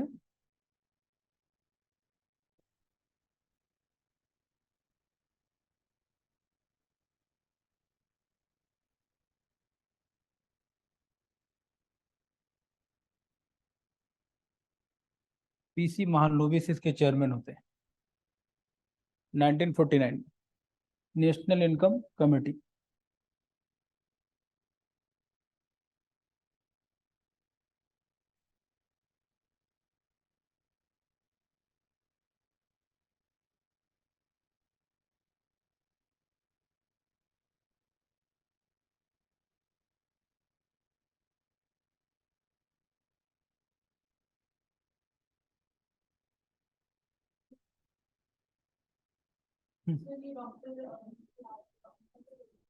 बट इन्होंने साइंटिफिक मेथड से पहली बार कैलकुलेशन किया था। ठीक, ये सब बड़े लोग हैं ना। VKR राव, नहीं राव मुझे याद नहीं आ रहा, हो सकता हूँ। PC महालनोबिस के बारे में जब भी टाइम मिले एक बार देख लीजिएगा। सेकंड 5 ईयर प्लान इन्हीं का है। ठीक है ना। इन्होंने क्या बोला था, कंट्री का डेवलपमेंट करने के लिए हैवी इंडस्ट्रीज लगाई। और पंडित नेहरू के बड़े क्लोज थे, ठीक। और इन्होंने सिफारिश करी या रिकमेंडेशन दिया है, तो आपके यहाँ अगर टाइम मिले तो जरूर देखिएगा। सीएसओ का नाम आपने पक्का सुना होगा, एक इंस्टीट्यूट बनाया गया और इसकी हेल्प के लिए NSSO, ठीक है, सैंपल सर्वे के लिए एक अलग से। और मोदी जी ने क्या किया, अपना कॉन्सेप्ट लगा दिया, इन दोनों को मर्ज कर दिया, क्या बना दिया, NSO। आपका होमवर्क है, तीनों एक बार देख लीजिएगा, ठीक है। अभी क्या दोनों खत्म करके क्या बना दिए, NS। मोदी जी चाहते हैं कि हर जगह उनका नाम हो, है ना, तो थोड़ा थोड़ा रिफॉर्म करते जा रहे हैं। जैसे प्लानिंग कमीशन की जगह क्या लिया, नीति आयोग, है ना। नीति आयोग कुछ कर रहा है, मुझे बड़ा कम समझ आता नीति आयोग ने ऐसा क्या काम किया है। प्लानिंग कमीशन रेगुलर कुछ करता था, उसका टारगेट था ना कि कमिंग 5 ईयर्स में आपको ये करके देना है। अभी नीति आयोग क्या कर रहा है, इंडेक्स निकालता है कि यहाँ को रिपोर्ट पब्लिश कर दी कि यूपी गरीब है, बता दिया। अरे बताने की जरूरत नहीं है, हम लोग कुछ करिए ताकि पॉवर्टी को क्या किया जाए, कम करें। राहुल बाबा ने क्या बोला था, अगर पीएम बने तो सबसे पहले नीति आयोग को, है ना, और क्या लेके आएंगे, फिर से कॉन्सेप्ट ऑफ प्लानिंग इंप्लीमेंट किया जाए, क्योंकि हमारी कंट्री को उसी की नीड है। राहुल बाबा बोलते हैं, मैं नहीं बोल रहा हूँ, है ना। आगे देखेंगे, है ना। हाँ, अब देखिए, जब भी हम लोग बात करें इनकम की, है ना, तो इनकम से दिल पे मत लेना, कई लोग मोदी जी के फैन होते हैं, मैं भी फैन हूँ, ऐसा नहीं है ना एकदम। बट ये कि समटाइम्स मुझे लगता है कि लोग बोल रहे हैं ना, ये राहुल जी का मैसेज था, मेरा नहीं था, है ना। हम्म, नहीं, राहुल को लोग अलग अलग नाम से बुलाते हैं ना, लेकिन आप, हाँ, लेकिन ये गलत है मेरे हिसाब से। 10 ईयर्स तक कंट्री उसने चलाया, और आप देखिए यूपीएससी में वैकेंसी कितनी आती है, 1000+। बट ठीक है, जो भी है ना। मोदी जी भी अच्छा काम कर रहे हैं, वैकेंसी बढ़ी रही है ना। अगले साल इलेक्शन है 24 में, और वैकेंसी ज़्यादा रहने वाली है, तो तैयारी में लग जाइए जिनको 24 वाला अटेम्प्ट देना है ना, ठीक है। बाकी गवर्नमेंट के ऊपर मत जाना कभी भी। ऐसे कई लोग क्या होते हैं, डिवाइड हो जाते हैं, क्या आधे कांग्रेस के सपोर्ट करते हैं, तो बीजेपी। आप सब में मजे लीजिए, कुछ देखिए, 100% खराब कुछ नहीं होता है ना। महात्मा बुद्ध क्या बोलते हैं, ना सब कुछ सही है ना सब कुछ गलत है, तो गलत में सही ढूंढिए, सबसे अच्छी बात है। ट्रस्ट आपका ज़्यादा डेवलप होगा। कल को मान लीजिए कांग्रेस आती है तो उनमें आप सही चीज़ें देखिए, बीजेपी है तो इनमें सही देखिए, है ना। कई लोग डिवाइड, आप देखिए डिस्कशन होता है चाय पर, मुखर्जी नगर, लोग लड़ने को तैयार। इस समय आप देखिए इंडियन ट्रेन में अगर आप जाए ना कभी, आप फील करना, और थोड़े से कायदे के लोग अगर हैं तो डिस्कशन जारी, आधे मोदी जी वाले होंगे, आधे राहुल वाले, काम चल रहा है। आप बोलना मत, वरना कुट जाओगे। लोग एग्रेसिव होते हैं, नहीं नहीं, बहुत ज्यादा एग्रेसिव होते हैं, बस चुपचाप सुनो, बैठे हुए, है ना। अभी जैसे कवच पर चल रहा है, कवच पे आप देखिएगा, जो लोग कवच को नहीं, मतलब रेल एक्सीडेंट हुआ है, आपके काम का क्या है, इसको तुरंत नोट कर लीजिएगा, ये एक्सीडेंट क्यों हुआ, बेसिक इंफ्रास्ट्रक्चर आपका पुअर है, एडवांस नहीं है, मॉडर्न टेक्नोलॉजी होनी चाहिए, है ना। जहाँ इतनी पॉपुलेशन है ना, तो आप क्या करेंगे, मॉडर्न टेक्नोलॉजी को इम्प्लीमेंट करिए अपने यहाँ। एक्सीडेंट को अगर कम करना है तो बस ये आपके काम की बात हो जाएगी। नाम लिख लेना, कौन ट्रेन का नाम तो कोई नहीं पूछेगा, पर रेल एक्सीडेंट बात खत्म, क्योंकि आपको नाम थोड़ी बताने होंगे वहां पर। ये दोबारा बार बार ना हो, रिपीटेशन नहीं होनी चाहिए। तो कवच को एक बार डिस्क्राइब कर देना, कवच क्या था, फिर से न्यूज में आ गया ना। तो ये चीज आपको नोट कर लेनी है इस तरीके से, ठीक है। ये आपको ध्यान रखना है, अगर मेंस देना है तो यही सारी चीजें आपको नंबर दिलाएंगी। बेसिक इंफ्रास्ट्रक्चर कंट्री का पुअर है, तो कैसे जस्टिफाई करेंगे। या तो आप वही पुराने वाले एग्जाम्पल रखिए, है ना, 1950 के आसपास, तो वहाँ मार्क्स कम मिलेगा। आपको अपडेट रहना है ना, तो ये सारी चीजें आपको याद रखनी। खैर, इनकम की बात करेंगे, अब इनकम कैसे मिल सकती है वो देखिएगा। इनकम का एक ही रीजन होता है जो जेन्युइन है, वो क्या है, प्रोडक्शन। प्रोडक्शन से इनकम आनी चाहिए। अब कौन लोग हैं किसको इनकम मिलेगी, नंबर 1, अगर एग्रीकल्चर में हम लोग बात करेंगे, जिसकी भी लैंड एंगेज होगी, इसको हम बोलते हैं भूस्वामी, है ना, लैंड लॉर्ड। इसको क्या मिलने वाला है, रेवेन्यू मिलेगा, ये इसकी इनकम हो जाएगी। इनकम कैसे होती, कौन कैसे इनकम करेगा वो देखिएगा। नंबर वन, अगर एग्रीकल्चर करेंगे तो आपको क्या चाहिए होगा, लैंड चाहिए होगा, किसकी है, लैंडलॉर्ड की, तो उसको क्या मिलेगा, रेवेन्यू मिलेगा। ठीक है, लिखते रहिए, है ना। और इनकम किसे मिलेगी, लेबर है कोई, तो लेबर को क्या मिलेगा, जो भी पेमेंट आप करेंगे वेजेस मिलेंगे, वही लिखिए। दूसरा, लेबर, ये लेबर कहीं भी काम करेगा, तो लेबर के पास इनकम कैसे आएगी, जो भी आपको, हाँ, जो पेमेंट करेंगे आप।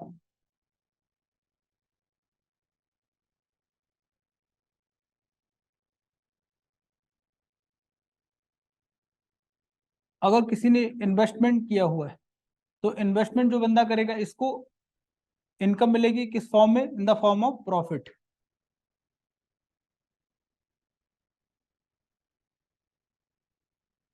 बैंक या लोन प्रोवाइडर, इसको गुड इंटरेस्ट। और इसमें आप देखेंगे इंटरेस्ट की बात अगर होगी, तो हम इसमें bank and private loan, bank मतलब इंस्टीट्यूशनल लोन हो जाएगा, दोनों को शामिल करते हैं, दोनों को इंटरेस्ट मिलेगा। इसी तरीके से इनकम आपकी पॉकेट में आ सकती है।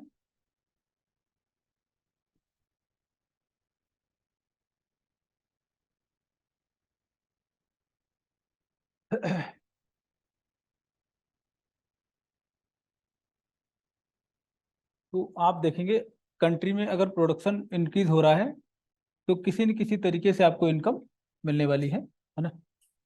तो हमें किस पर फोकस करना चाहिए, प्रोडक्शन।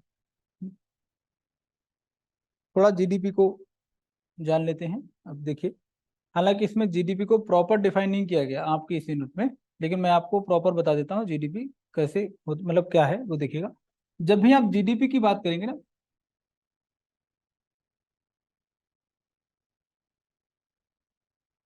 तो इसका कैलकुलेशन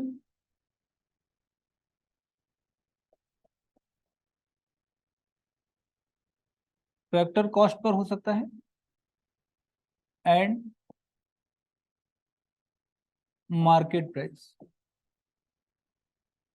ठीक, एग्जांपल, फैक्ट्री में प्रोडक्शन, आप बाइक बाइक का प्रोडक्शन होता है, और प्रोडक्शन कॉस्ट जितनी भी लगी, सपोज करो 40,000 पे एक बाइक कंपनी में तैयार होती है, तो ये 40,000 क्या होगा, फैक्टर कॉस्ट। ठीक है ना, विद इन फैक्ट्री जो भी कॉस्ट आप पे करते हैं प्रोडक्शन के लिए, ये होगा आपका फैक्टर कॉस्ट। और यही बाइक जब एक कॉमन मैन परचेज करके लाता है, इसके लिए उसने कितना पे किया है, 50,000, तो ये हो जाएगा आपका मार्केट प्राइस, ये होगा आपका फैक्टर कॉस्ट। क्लियर है। तो जीडीपी आप दोनों तरीके से निकाल सकते हैं, या तो हम सारी गुड्स एंड सर्विसेज का मार्केट प्राइस कंसिडर करें, ऐड कर दें, या फिर हम सभी का फैक्टर कॉस्ट। क्लियर हो, ऐसा क्यों करेंगे वो भी समझेंगे। सेकंड पॉइंट देखेंगे क्या है ना। क्लियर है ना, factor cost and market price.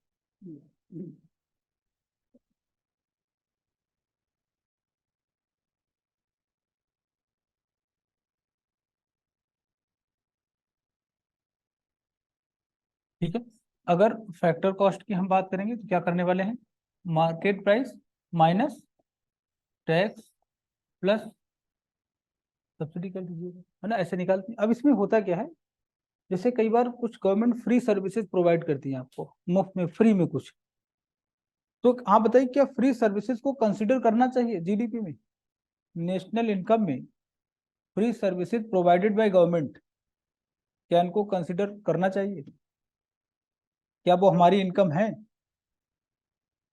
तो पैसा आया कहाँ से। अगर मैं फ्री के संडे में भंडारा कर रहा हूँ, तो क्या मेरी इनकम नहीं है वो, just think about it. Sunday को मैं भंडारा कर रहा हूँ, पूड़ी बांट रहा हूँ, है ना।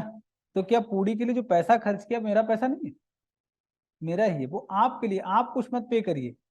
गवर्नमेंट ने फ्री में वैक्सीनेशन प्रोवाइड किया कोविड में, क्या वो नेशनल इनकम का पार्ट नहीं था जो पैसा खर्च किया उसने?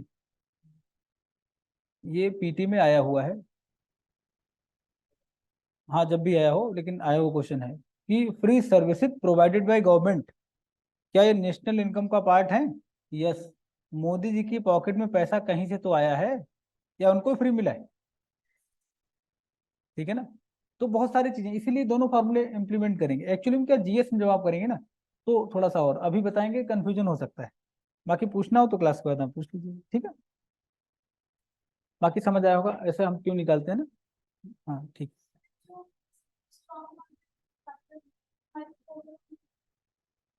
ना, क्योंकि कारण क्या है, एक ही कारण है बस, क्योंकि वो सर्टेन नहीं है। हाँ टैक्स पे करती, बस सर्टेन नहीं है। ठीक। देखिए कई सारे एग्जांपल्स हैं जहां आप टैक्स पे करते हैं, बट गवर्नमेंट उसको मतलब लीगल नहीं कंसिडर करती। ठीक है ना, टैक्स पे करना अलग चीज है ना।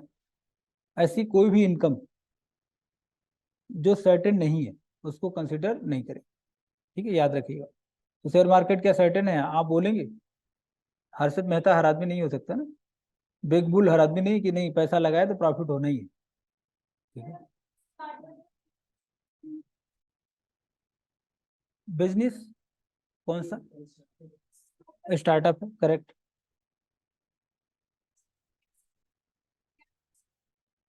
बेटा उसमें जैसे मान लिया आपने बाइक का कुछ किया, स्टार्टअप किया है ना, या कुछ भी वाले फूड सर्विस के लिए प्रोवाइड किया, तो अगर मार्केट में वो नहीं रन कर पा रहा है तो उसके पीछे कुछ और लॉजिक होगा। शेयर मार्केट कभी भी गिर जाएगा, उसमें फेक न्यूज काम कर जाएगी।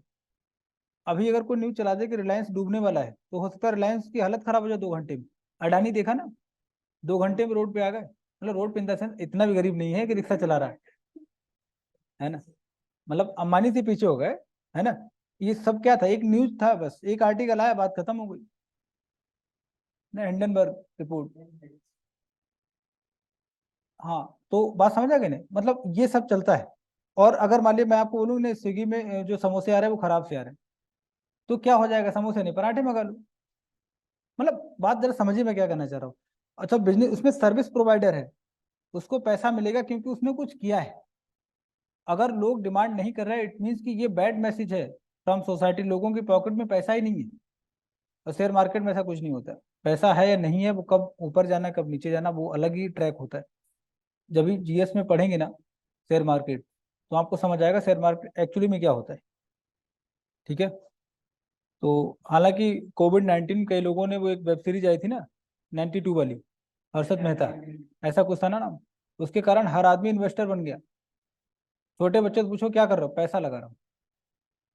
कितना लगा, 200 रुपये कल लगा दिया, है ना। हाँ तो ये, बट ठीक है, और लगाना भी चाहिए, ऐसे ही लगाना चाहिए, 1000 ज्यादा मत लगाइए जब सीखना हो, है ना। शेयर मार्केट में ट्रेडिंग अगर सीखनी है तो 200, मतलब 1000 लगा दो, ठीक है, इससे ज्यादा मत लगाओ। हाँ मतलब ऐसे ही लगाए, लेकिन अभी मत लगाओ, चुपचाप पढ़ो।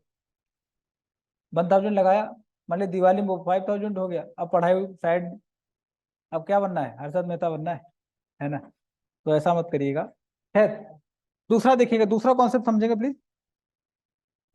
एक कॉन्सेप्ट होता है इसमें बेस ईयर का, इसको मतलब समझना जरूरी है ना।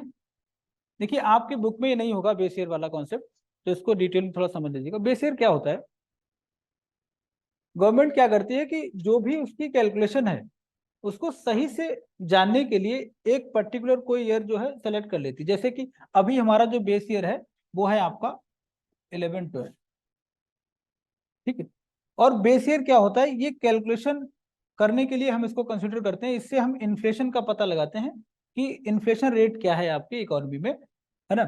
जैसे आप देखिएगा, अभी गवर्नमेंट का रियल में यही चल रहा है, एग्जाम्पल नहीं है ना, 11-12 भी चल रहा है, बहुत जल्दी चेंज होने वाला है। बेस ईयर ऐसा ईयर होता है जो नॉर्मल है, ना बहुत ज्यादा पैसा है मार्केट में ना बहुत कम है, एकदम बैलेंस में। और हम क्या करेंगे, जब भी बेस ईयर का आप मतलब सेलेक्ट करते हैं किसे रखेंगे, तो देखते हैं लोकसभा इलेक्शन नहीं होना चाहिए। बात समझ आएगा, बेस ईयर किसे लेंगे, ये क्या होता है बेसिकली, बेस ईयर अगर देखें फाइनेंशियल ईयर, बट कुछ कंडीशंस हैं, लोकसभा इलेक्शन नहीं होना चाहिए, पेंडेमिक नहीं होना चाहिए, इसमें फ्लड नहीं आना चाहिए, ड्रॉट नहीं होना चाहिए, ठीक है ना, सब कुछ क्या रहना चाहिए, नॉर्मल, तभी आप उसको सेलेक्ट करेंगे, वरना नहीं होगा। क्लियर है? अब देखिए इससे क्या बेनिफिट होता है, ठीक है। लोकसभा इलेक्शन की बात क्यों की जा रही है, क्योंकि पूरी इकोनॉमी में पैसे का फ्लो, सप्लाई ऑफ मनी बहुत ज्यादा होती है, हर आदमी पैसा बांट रहा होता है अलग अलग तरीके से, तो मार्केट में क्या हो जाती है, डिमांड बहुत ज्यादा होती है, सप्लाई, इसीलिए उसको कंसिडर नहीं करते, ठीक है। खैर, अब देखिए क्या है बेस ईयर, देखिए जैसे मान लिया 2011-12 हमारा बेस ईयर है, और मान लिया कि मोदी जी ने अभी बोला है कि हमारे यहाँ पर सपोज करो कि 40 लाख रुपीस की कारों का प्रोडक्शन हुआ, कार उन्होंने बताया कि 40 लाख की कार का प्रोडक्शन आपकी इकोनॉमी में हुआ है, और पिछली बार सिर्फ 20 लाख का होता था।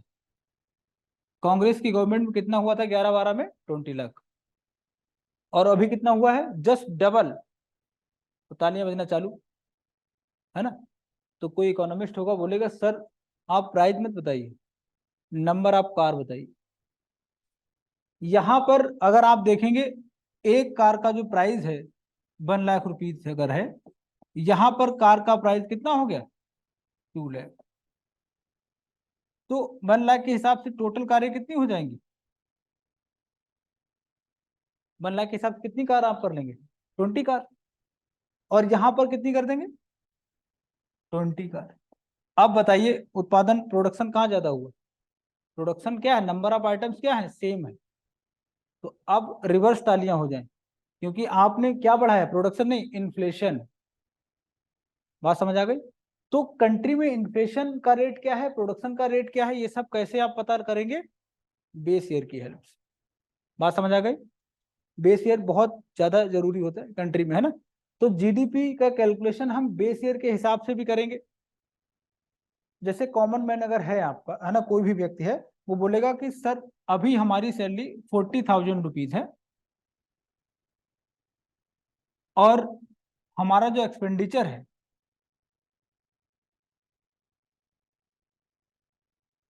इसके बाद, करने के बाद पैसा हमारे पास बचता है मान लिया 10,000 रुपीज।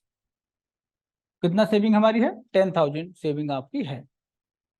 इसको बोला गया कि महंगाई का कुछ इम्पैक्ट पड़ा है आपके जीवन पर, पॉजिटिव या नेगेटिव, तो बोलेगा नहीं, हम पर कोई नहीं पड़ा है, क्योंकि इससे पहले हमारी इनकम थी सिर्फ 20,000, तब भी हम कितना बचा लेते थे, तो मेरी लाइफ पर कोई भी चेंज नहीं पड़ा, मतलब हुआ है।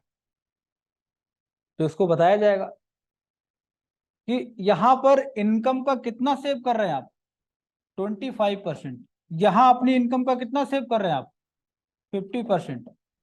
इट मीन्स की बात जरा समझ आई क्या है, देखिएगा पहले आपकी इनकम कितनी थी, 20,000 रुपीज, सारा कुछ खर्च करने के बाद कितना मतलब कितना सेव करते, 10,000, टोटल इनकम का कितना परसेंट, 50%। और अभी कितना कर रहे हैं, 25%। तो इम्पैक्ट हुआ है। बात समझ आ गई? इन्फ्लेशन है, आपको मानना होगा। तो गवर्नमेंट को हम लोग कंप्लेन करेंगे, तो गवर्नमेंट क्या करेगी, बताएगी पार्लियामेंट कि इस बार इन्फ्लेशन को हमने कम किया है, या जो भी बताएंगे।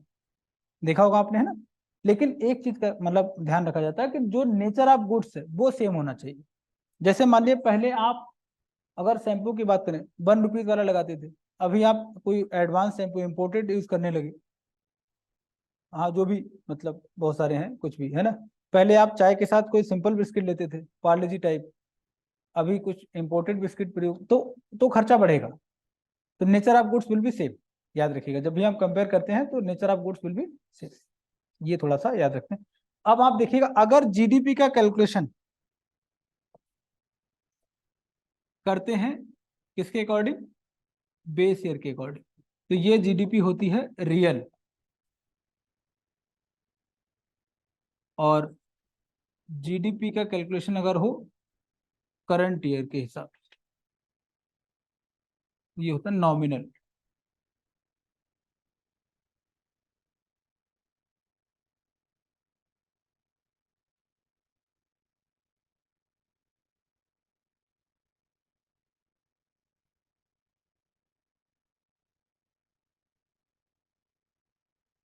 प्राइस ऑफ गुड्स आपको देखना होता है, बेस ईयर में क्या था, नॉमिनल मतलब करंट ईयर में क्या है।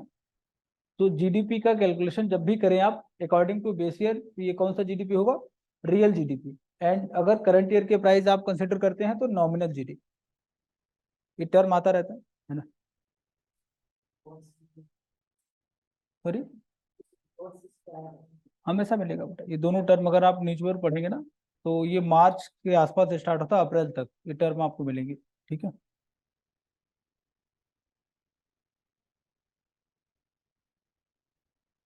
रियल जीडीपी में क्या होता है, प्राइस ऑफ गुड्स कौन से वाले होते हैं, जो बेस ईयर में है, ठीक है। और नॉमिनल में price of goods current year वाले, ठीक है। तो ये सब क्यों करते हैं भाई, है ना, इसी में देख लेते हैं।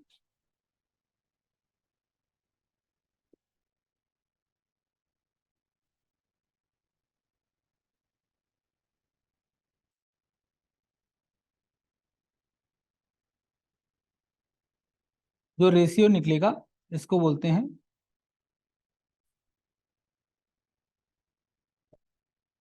जीडीपी डिफ्लेटर, और ये आपको बताता है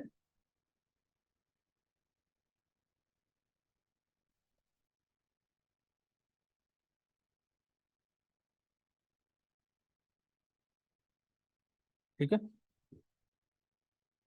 nominal GDP upon real GDP, ये क्या बताएगा, जीडीपी डिफ्लेटर। इस रेशियो क्या बोलेंगे, जीडीपी डिफ्लेटर, करेक्ट है। इससे क्या मिलेगा, रेट ऑफ इन्फ्लेशन। जितना ज्यादा ये हो जाएगा उतना ज्यादा क्या होगा, इन्फ्लेशन रहेगा कंट्री में।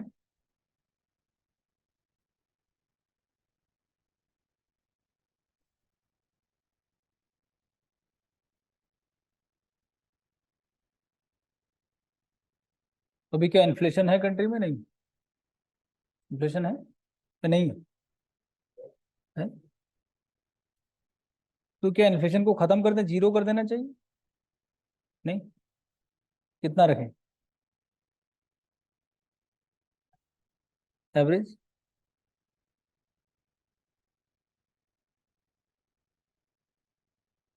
देखिए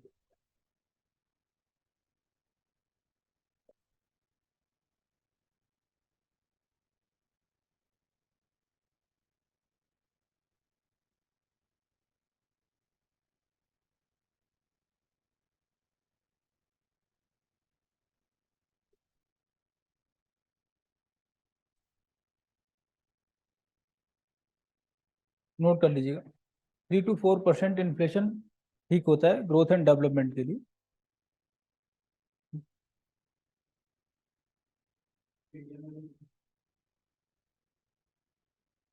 अब इंडिया में तो है ही नहीं, इन्फ्लेशन 6% है, जो चाहिए वही चल रहा है इस समय। गवर्नमेंट तो यही बोलती है ना कि इन्फ्लेशन क्या है, इन कंट्रोल, है ना। तो अभी अगर आप देखें गवर्नमेंट की बात मानेंगे अकॉर्डिंग टू बजट, तो मैक्सिमम हुआ था 8%, है ना, अप्रैल में, लास्ट वाले में। बाकी अभी क्या कंट्रोल में 6% तक, और 6% आपका टारगेट है, तो ठीक चल रहा है। रियलिटी अलग है, प्राइवेट सर्वे बोलते हैं कि 11% है ना। बाकी आपको पता होगा एक साल में कुछ महंगा हुआ, घर से बाहर अगर आप रह रहे हैं, मतलब इसका मतलब कुछ आप खुद परचेज करते हैं, है ना, जो लोग घर से बाहर रह रहे हैं ना, तो देखिए वेरी कॉमन चीज क्या है कि मिल्क डेली चाहिए होता होगा। पिछले एक साल में कितनी तेजी से बढ़ा है, 28, 29, 30, 31, 32, फिलहाल 33 है शायद। फुल क्रीम कितने का, 33। हाँ, जो लोग घर से बाहर रहते हैं उनको पता हो, है ना। तो पता नहीं इन्फ्लेशन है नहीं है, मैं ये तो नहीं बता सकता, है ना। बाकी जो फूड आइटम्स है, जीएसटी इम्प्लीमेंट हो गया, है ना। बेसिक चीजें राइस वगैरह के प्राइस तेजी से बढ़े, है ना। बाकी मस्टर्ड ऑयल तो हिस्ट्री बना ही चुका है। हाँ हाँ, ये देखा होगा ना, शायद ये न्यूज में देखा होगा, मस्टर्ड ऑयल महंगा है बहुत ज्यादा, है ना। और आई थिंक 200 के आसपास होगा जहां तक मुझे लग रहा है, 170। तो 170 मतलब 170 ठीक ठाक अमाउंट है ना। तो शायद महंगाई नहीं है मेरे ख्याल से, बट ठीक है ना। देखिए कॉमन चीजें ठीक होनी चाहिए। असल में इन्फ्लेशन आप क्यों पढ़ते हैं, इन्फ्लेशन से क्या होता है ये लोग समझ नहीं रहे। सेविंग रेट कम होता है, डैमेज क्या होगा, सेविंग रेट। आपके पास पैसा कुछ बचेगा नहीं। जब नहीं बचेगा तो क्या बैंक में डिपॉजिट करने आप जाएंगे? तो बैंक के पास पैसा कहाँ जाएगा फिर? तो लोन क्या हो जाएगा? लोन आसानी से नहीं मिलेगा, रेट ऑफ इंटरेस्ट क्या रहेगा फिर? ज्यादा रहेगा, इन्वेस्टमेंट कम होगा। कॉमन मैन की पॉकेट में जितना पैसा आप छोड़ देंगे, एक टर्म यूज किया गया इस बजट में, डिस्पोजल इनकम। अगर आपने बजट देखा है, डिस्पोजल इनकम कभी देखा क्या है? बजट तो रीड किया नहीं? डिस्पोजल मतलब क्या है, देखिए, डिस्पोजल, कप में कभी चाय पी, उसके बाद कप का क्या किया? फेंक दिया, घर पे ले आए। डिफरेंस देखिए, मम्मी के यहाँ घर पे मम्मी आपको चाय देंगी, चाय पी और कप ऐसे हवा मुड़ा दिया, तो दोबारा आप ही जानते क्या होगा। वो कप आपको संभाल के रखना होता है, क्योंकि उस पर अभी और भी काम करने। लेकिन डिस्पोजल कप क्या होता है, चाय पी और जैसे चाहे वैसे कर दो, कोई कुछ पूछेगा नहीं, चाहे पॉकेट में रख लो, कोई कुछ कहेगा क्या क्यों रख लिया? चाहे आप सबके सामने हवा, मतलब हवा से हवा उड़ा दिया, कोई दिक्कत नहीं। डिस्पोजल इनकम, इनकम माइनस जो भी रिस्पॉन्सिबिलिटीज हैं, टैक्स देना है, ड्यूटीज आपको पे करनी है। मान लिया मैंने 10,000 रुपीज मेरी इनकम है, उसमें से 2,000 बाकी रिस्पॉन्सिबिलिटीज है, टैक्स वगैरह, ये सब पे कर दिया, कितना बचा? 8,000। और ये 8,000 हमारा क्या है? Disposal income. बात समझ आई?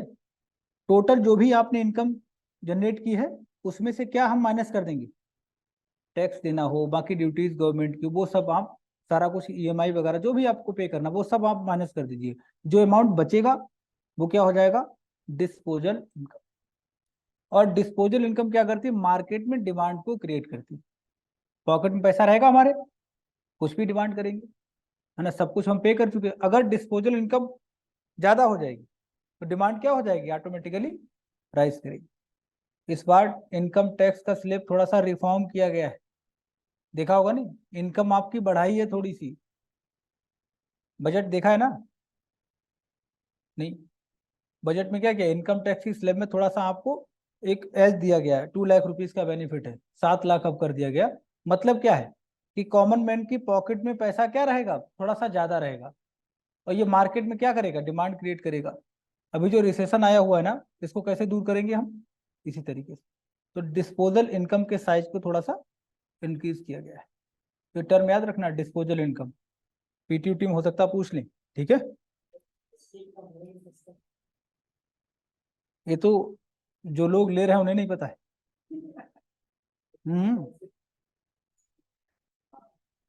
बेटा जो जीएसटी पे कर रहा है वो भी इसी भ्रम में है कि क्या है ये, और जो ले रहा है वो भी टेंशन, ये क्या है। बट लेने वाला ले रहा है, देने वाला दे रहा है, ये सिस्टम चल रहा है ना। बट हाँ, जो ऑन पेपर्स है उसका एक मैकेनिज्म है ना। बट वो गवर्नमेंट अभी तक फिक्स नहीं कर पाई, है ना, ये चीज है इसको थोड़ा सा। इसलिए जीएसटी, ये शायद आपका टैक्स वाला चैप्टर है नहीं मेरे ख्याल से। टैक्स वाला है इसमें? इसमें नहीं है टैक्स। अगर होगा तो डिस्कस करेंगे जीएसटी क्या है, ठीक है। एक्चुअली में जब जीएसटी पहली बार इंडिया में कौन लेके आया था? 2006 के यूनियन बजट में पहली बार टर्म आया था, केलकर कमेटी ने बोला था कि आपको जीएसटी इंप्लीमेंट करना चाहिए। 2006 में यूनियन बजट में, very first time in India, Kelkar committee ने बोला था कि आपको क्या करना चाहिए, टैक्स रिफॉर्म करना चाहिए और अपने यहाँ जीएसटी को इंप्लीमेंट करिए। और ये टारगेट था कि 2010 तक जीएसटी को इंप्लीमेंट कर दीजिए। गवर्नमेंट करने वाली थी, उसमें एक मुख्यमंत्री थे बहुत तेज, उन्होंने क्या बोला, अगर जीएसटी इंप्लीमेंट हुआ तो पूरी इकोनॉमी बर्बाद हो जाएगी, जो मैं खुद करूंगा। मोदी जी थे, फिर उस समय सीएम थे ना, उन्होंने, आप याद होगा ना पुराने आर्टिकल देखिए, जीएसटी अगर आ गया तो क्या हो जाएगी, इकोनॉमी पूरी खत्म हो जाएगी। फिर अपने आप पीएम बने, याद होगा। जुलाई 1 जुलाई 2017 को, 1 जुलाई है यूनिट है टैक्स, हाँ ठीक। तो 1 जुलाई 2017 को जीएसटी इंप्लीमेंट किया गया पूरी इकोनॉमी में, ठीक है। तो हम लोग बात करें, जीएसटी बड़ा ही कॉम्प्लेक्स है। जो सीए लोग है ना, अगर आपके घर में हो कोई फ्रेंड वगैरह हो, उससे पूछना है जीएसटी क्या है, तो शायद शाम तक वो भी क्लियर नहीं कर पाएंगे। उनकी कमी नहीं है ना, इतने ज्यादा क्लॉज है ना। हाँ, मैं बता रहा हूँ ना, मुझे जीएसटी पढ़ते पढ़ाते काफी टाइम हो गया, लेकिन अगर आप पूछो कि सर जीएसटी पूरा बताओ, ये क्लॉज है, या मैं मान ली सपोज करो एक टूल लेके आया हूँ एसी का, ये इसमें कौन सा जीएसटी लगेगा किस रेट से, तो शायद ना बता पाऊँ। इतनी ज्यादा कौन, और आपसे तो खैर इतना कोई नहीं पूछेगा, लेकिन हाँ जीएसटी अगर है सिलेबस में डिस्कस करेंगे, फिर क्या है। ठीक है, खैर अच्छा है, ऑन पेपर्स बहुत अच्छा है। हमारे होम मिनिस्टर ने एक बात बोली थी कि जीएसटी क्या है, जीएसटी के पीछे एक थीम है, एक देश, ऐसे उंगली करते ना, एक देश एक कर, बात खत्म। तो एक देश एक कर है, इसके रिफॉर्म, इसके बेनिफिट्स भी हैं, लेकिन ठीक है। खैर एक चीज और देखिएगा, जीडीपी के बारे में कैसे कैलकुलेट करेंगे, अब देखिए ये सारी चीजें याद रखिएगा। अब जीडीपी क्या है, अच्छा दिल पे मत लेना प्लीज, कई लोग नाराज होते हैं, सर आप गवर्नमेंट की खिंचाई करो, खिंचाई नहीं कर रहा हूँ, मैं भी बहुत प्यार करता हूँ, है ना, इन लोगों को, है ना। देखिए जीडीपी कैलकुलेट कैसे करेंगे, नंबर वन पहली चीज, final goods and services consider होंगी, क्लियर है भाई। और फिर जो भी फाइनल गुड्स एंड सर्विसेज हैं, इनका क्या, मॉनेटरी में। ठीक है, एक एक टर्म याद करेंगे। दूसरा देखिएगा, अगर आप टाइम की बात करेंगे तो प्रोडक्शन के लिए टाइम कितना लेंगे हम लोग, 1 ईयर लेंगे। ठीक है, और कौन सा 1 ईयर रहेगा, फाइनेंशियल वाला। ठीक है, थर्ड वन। अब देखेंगे कि कौन लोग हैं, किनका प्रोडक्शन हम यहाँ पर कंसिडर करने वाले हैं। तो चाहे इंडिया का बंदा हो, अगर इंडिया में उसने प्रोडक्शन किया उसको कंसिडर करेंगे, चाइना का हो उसका भी हम लोग कंसिडर करने वाले हैं, अमेरिकन हो उसका भी करेंगे। मतलब क्या है, चाहे हमारी डोमेस्टिक कंपनी हो या फिर क्या हो, फॉरेन कंपनी हो, जिसने भी, हम सबने मिलकर के इंडिया में जितना प्रोडक्शन किया है वो सब हम लोग कंसिडर इसमें करेंगे। हम लोग किसकी बात कर रहे हैं, जीडीपी की, अभी सिर्फ जीडीपी। सपोज करो कि सैमसंग का प्लांट कहाँ लगा हुआ, अभी नोएडा में है, सैमसंग का प्लांट अपना नोएडा में है। जो भी प्रोडक्शन होगा सैमसंग के, मतलब सैमसंग कंपनी जो भी प्रोडक्शन करेगी उसका भी मॉनेटरी वैल्यू हम कंसीडर करेंगे। ठीक है, उसके बाद देखिएगा एरिया की बात करेंगे, तो जो एरिया यहाँ पर आपको पढ़ने को मिलेगा वो है आपका डोमेस्टिक बाउंड्री।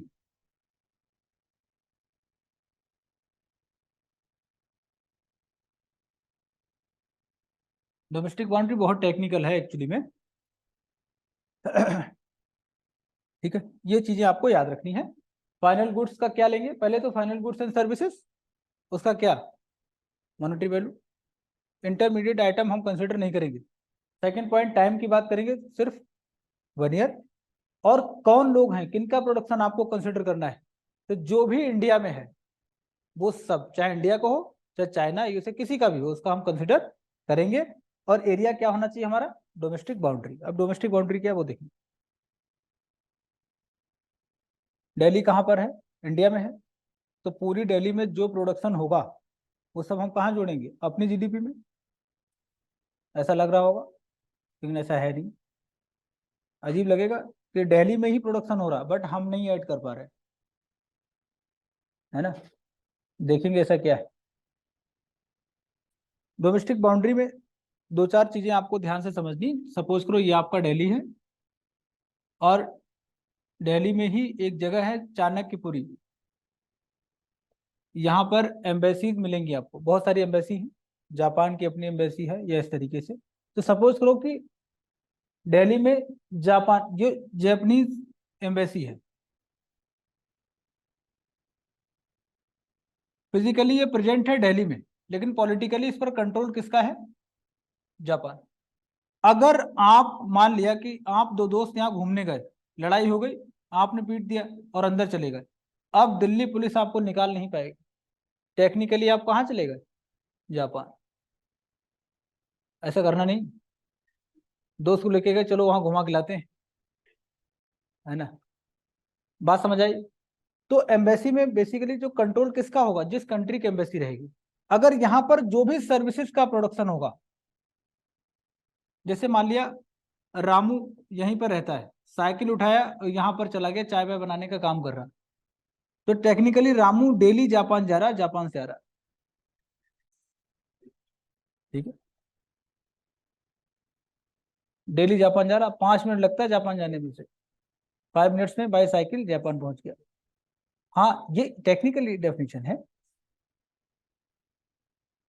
हाँ, संडे को घूमने जाना, बहुत सारे लोग आपको मिल जाएंगे, या कई लोग गए होंगे, चाणक्यपुरी को गया, चाणक्यपुरी जाएंगे आपको लगेगा नहीं इंडिया में, आप जाके देखिए संडे को, है ना, बहुत सारी एम्बेसी वहीं पर हैं, तो कई सारे लोग आपको टहलते मिलेंगे। तो एम्बेसी में कंट्रोल किसका टेक्निकली, ठीक है ना। लेकिन टेंशन मत लीजिए, अगर जापान की बात करें तो जापान के किसी आइलैंड पर, है ना, टोक्यो के पास में आप देखेंगे इंडियन एम्बेसी, तो यहाँ पर जो प्रोडक्शन होगा वो हम इंडिया में ऐड करेंगे। क्लियर है ना। तो डोमेस्टिक बाउंड्री में देखिए क्या हम माइनस करेंगे, इन इंडिया जितनी भी एम्बेसीज हैं उन सबको माइनस कर देंगे, प्लस क्या करेंगे, इंडियन एम्बेसी जितनी भी हैं उन सबको हम प्लस कर देंगे। ये आपका क्या डोमेस्टिक बाउंड्री, कुछ समझ आया। ये बुक में नहीं होगा इसमें, लेकिन आगे जीएस में पढ़ना पड़ेगा। ना बेटा, करते हैं खर्चे, एक्सपेंडिचर, सर्विसेज, है ना, कुछ भी करें मतलब, है ना, जैसे मान लीजिए रामू को कुछ सैलरी मिलेगी, रामू कुछ चीज किसी चीज का प्रोडक्शन कर रहा है, वो कहाँ ऐड होगा, सारा एक्सपेंडिचर आप करते हैं ना, अभी बताऊंगा क्या क्या होता है ना, ठीक। मतलब जो भी सर्विसेज प्रोवाइड होंगी या प्रोडक्शन ऑफ सर्विसेज होगा, कुछ भी होगा, वो सब किस अकाउंट में जाएगा, जाता है। ठीक है ना ये, ठीक है। तो ये आपका डोमेस्टिक बाउंड्री है, तो ऐसे आप जीडीपी कैलकुलेट करते हैं। जीडीपी और भी है, लेकिन यहाँ के लिए इतना काफी है ना। तो उसके बाद बहुत सारी चीजें, जीडीपी है, एनडीपी है, एनएनपी है, एनआई है, पीसीआई है, पर कैपिटा इनकम वगैरह हो जाएगा ना, ये सब चूंकि इसमें भी है नहीं इतना सारा, अगर आप बोलेंगे मैं बता सारा दूंगा, है ना, लेकिन यह है कि वो फिर ऊपर से जाएगा। क्या इतना ठीक समझ आ रहा है कुछ, ठीक। अब एक चीज थोड़ा और समझ लीजिएगा, है ना, यहाँ पर कोई कंपनी है, पहले एक डायग्राम आप समझेंगे,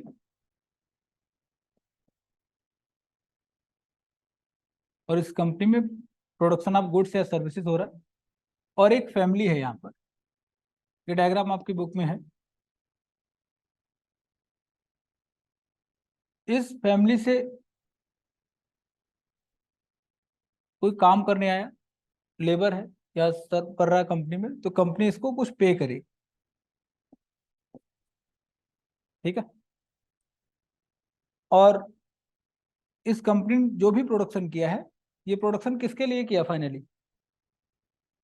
तो जो भी गुड्स एंड सर्विसेज रहेंगी वो यहाँ पर आएंगी, और जो पैसा आया फिर से कहाँ चला जाएगा, ये साइकिल है, इसी तरीके से कंट्री चलता है, यही है ना। वो अलग बात है, आप किसी दूसरी गुड्स की डिमांड करते हैं, वो अलग बात, जनरली यही सब तो है। आप एक जगह से मतलब पैसा अर्न करेंगे, कहीं और खर्च करेंगे, इस तरीके। तो ये सब है, ये सब अच्छे से होते रहना चाहिए। लोग बोलते नहीं क्या लेके आए थे, क्या ले जाओगे, ये देखिए कहीं कुछ है आपके पास, कुछ बचा है जो आपने अर्न किया है, और उन्हीं के लिए किया है, कोई कुछ लेके नहीं जाता है, इसलिए थोड़ा सा ठीक से रहना चाहिए, है ना। हाँ,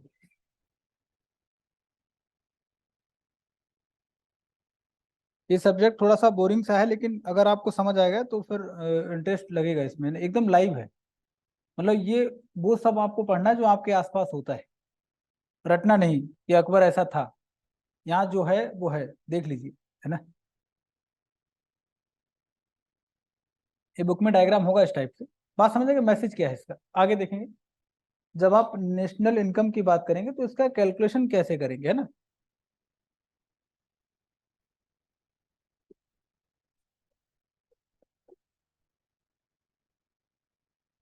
नेशनल इनकम या मेजरमेंट कैसे करते हैं, कैलकुलेशन ठीक टर्म रहेगा। Number one, income method,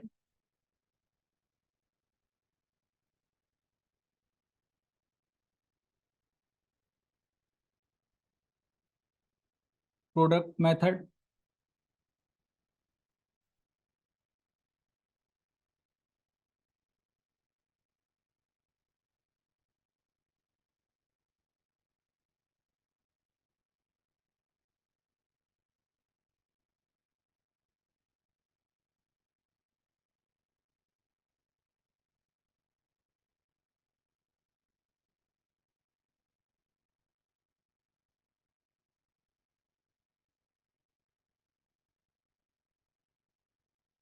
state PCS तो डायरेक्ट पूछ लेता है कई बार, है ना। अगर आपको स्टेट पीसीएस देना है तो डायरेक्ट क्वेश्चन पूछ लेता है, तो थोड़ा देख लीजिएगा।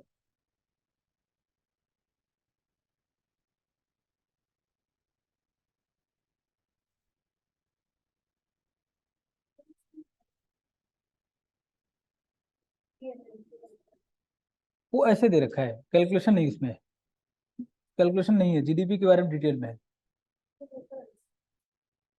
अच्छा ठीक है, बता दूंगा, ठीक, ये नोट कर लीजिएगा, है ना। तो अगर है तो वो कर लेते हैं, बता देता हूँ आपको ना। थोड़ा सा देख लीजिएगा, जीडीपी से क्या क्या हमें निकालना है वो समझ लेते हैं, है ना।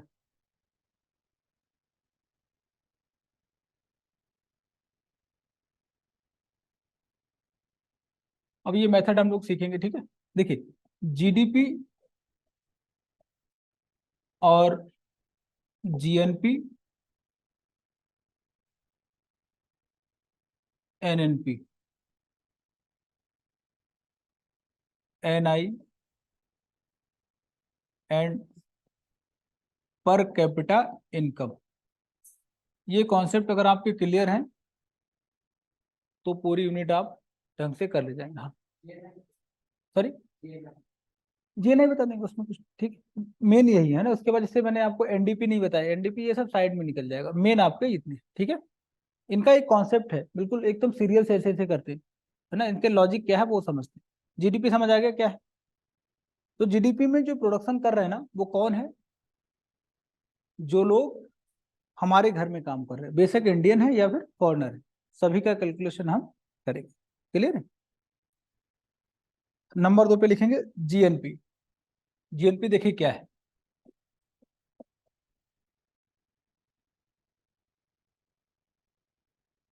GNP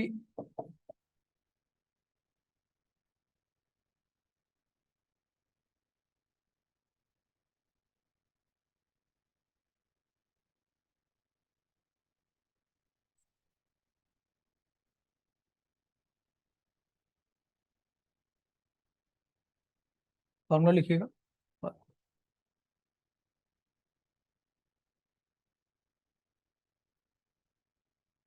net income from abroad.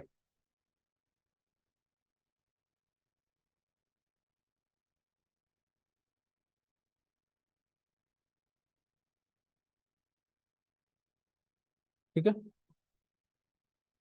Net income from abroad. दूसरा क्या हो जाएगा, एक्सपोर्ट माइनस इंपोर्ट करके निकालते हैं। अब इसमें आपको देखना क्या है, फॉर्मूला आप याद रखिएगा। जीडीपी में हमने सब कुछ कंसिडर किया था, और net income from abroad means ये हमारा कंट्री इंडिया, और इंडिया ने कितना हमने अर्न किया, कहाँ से, रेस्ट ऑफ द वर्ल्ड से, जितना आपने अर्न किया वो प्लस हो जाएगा, और जो हमसे लोगों ने किया वो क्या हो जाएगा, माइनस। तो इंडिया का निफा जनरली क्या है, माइनस, निगेटिव है। तो आप एक चीज देखिएगा, जीएनपी, जीडीपी माइनस कुछ होता है, जो भी अमाउंट निकले वो क्या रहेगा, माइनस होता है निफा, इंडिया के लिए, ठीक है। तो हम यहाँ पर फॉर इंडियन इकोनॉमी नोट कर सकते हैं कि जीएनपी स्मॉलर देन जीडीपी, या GDP is larger than GNP, ये फॉर्मूला लिख लीजिएगा।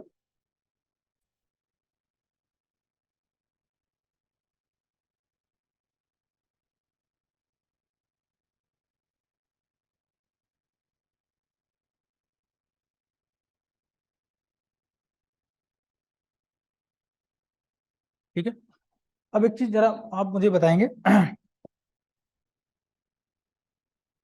क्या ये पॉसिबिलिटी है जीएनपी इक्वल टू जीडीपी।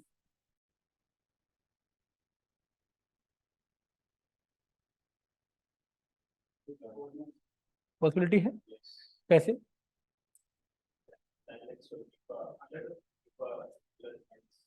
निफा, अगर value of NFIA is zero, है ना, इंपोर्ट एक्सपोर्ट क्या होना चाहिए, जीरो। इट मीन्स कि इकोनॉमी की नेचर क्या होना चाहिए, क्लोज्ड इकोनॉमी। कोई बातें समझ आ रही हैं आपको?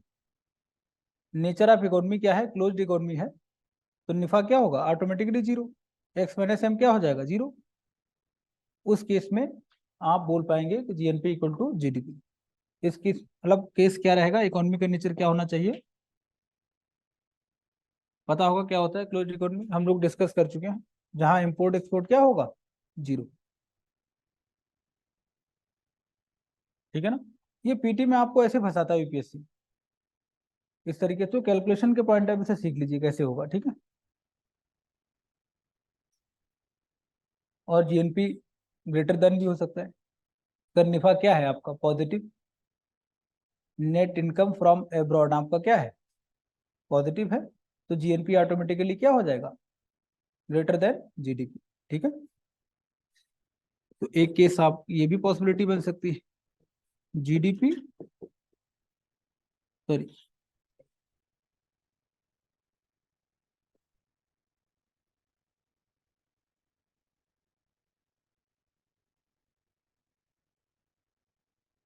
पॉसिबिलिटी है ना, निफा पॉजिटिव हो जाएगा, है ना?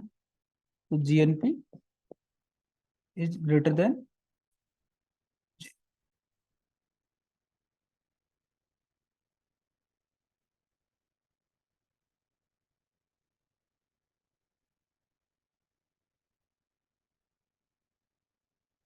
ठीक है?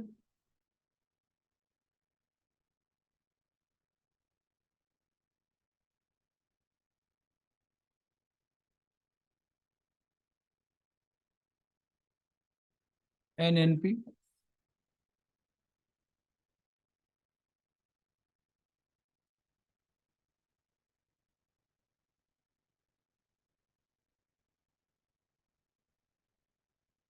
एनएनपी इक्वल टू जीएनपी नहीं हो सकता है।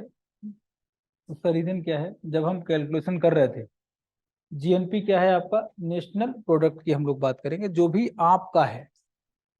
ओला वाले ने अर्निंग किया है लेकिन एक्चुअल में नहीं किया, उसमें से आपको क्या करना पड़ेगा? डेप्रिसिएशन को माइनस करना पड़ेगा। अगर हम जो भी जीएनपी आपको मिला है इसमें से माइनस क्या कर देंगे? डेप्रिसिएशन। तो आपको क्या मिल जाएगा? एनएनपी। तो लिख लीजिएगा NNP equal to GNP minus depreciation.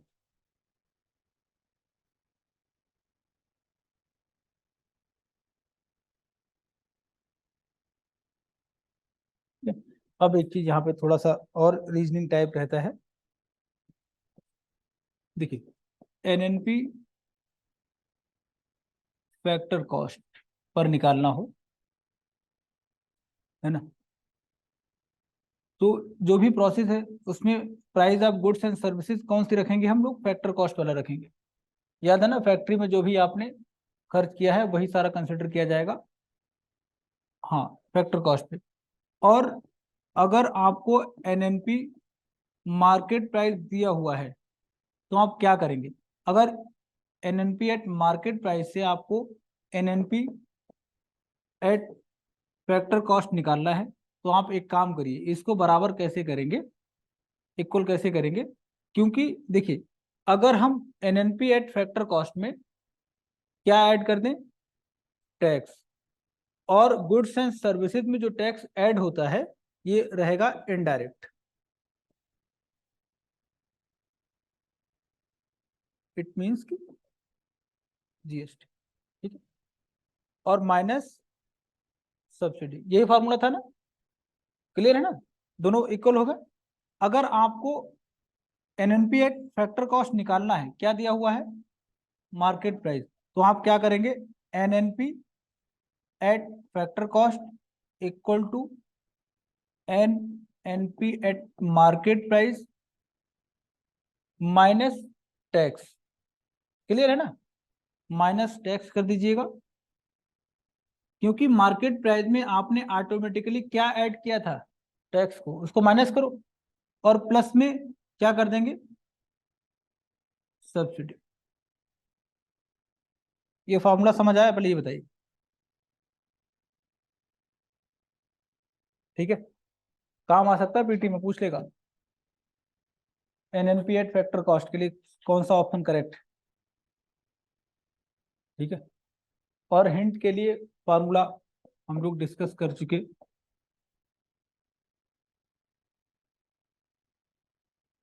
यहाँ पर टैक्स कौन सा है? इनडायरेक्ट।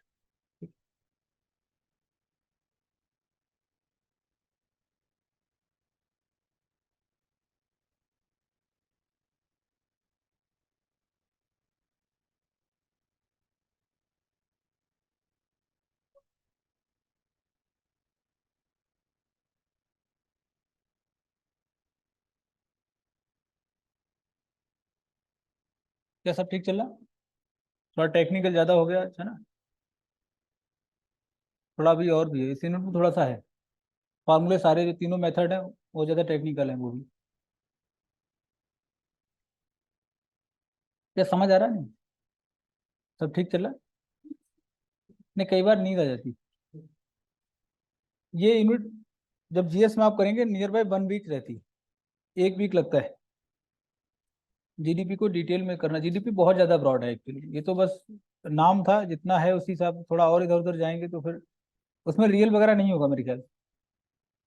हाँ, रियल जीडीपी मैंने देखा नहीं, नाम तो नहीं था। तो बाकी जीएस में थोड़ा और मेहनत करनी पड़ेगी, लेकिन एक चीज है, ये सब्जेक्ट कभी भी आपको ना मतलब डिस नहीं करे, कभी धोखा नहीं देगा। बिंदास अगर टाइम दिया है तो नंबर मिलेगा। अभी पीटी में क्वेश्चन आए थे, सबसे आसान इकोनॉमी के ही थे। आप एक बार पढ़ेंगे, अगर आपकी समझ है तो आप आसानी से बढ़ जाएंगे, है ना? सब होगा, कोई दिक्कत नहीं, उसमें कोई फंसाने वाला कुछ नहीं था। जैसे मैथमेटिक्स अगर आता है तो आता है, नहीं आता फिर बस नहीं आता है, उसमें कुछ कर नहीं सकते। ये है। मनी एंड बैंकिंग की यूनिट रहेगी उसमें। बैंक की बात करें, बैंक बहुत शानदार यूनिट है पीटी में। आई थिंक हमेशा, इस बार भी क्वेश्चन आया था, 1 या 2 क्वेश्चन आपको पीटी में मिलना ही मिलना है। मनी एंड बैंकिंग हर साल मिलेगा, है ना? लेकिन थोड़ा बोरिंग सा है, बोरिंग यूनिट से नींद आ जाएगी, है ना? ठीक है ना? सब ठीक है, नींद तो नहीं आ रही ना अभी? अच्छा, टाइम भी हो गया होगा ना? हेडिंग डालिए, पर कैपिटा इनकम। और यहाँ से कल हम लोग कर लेंगे।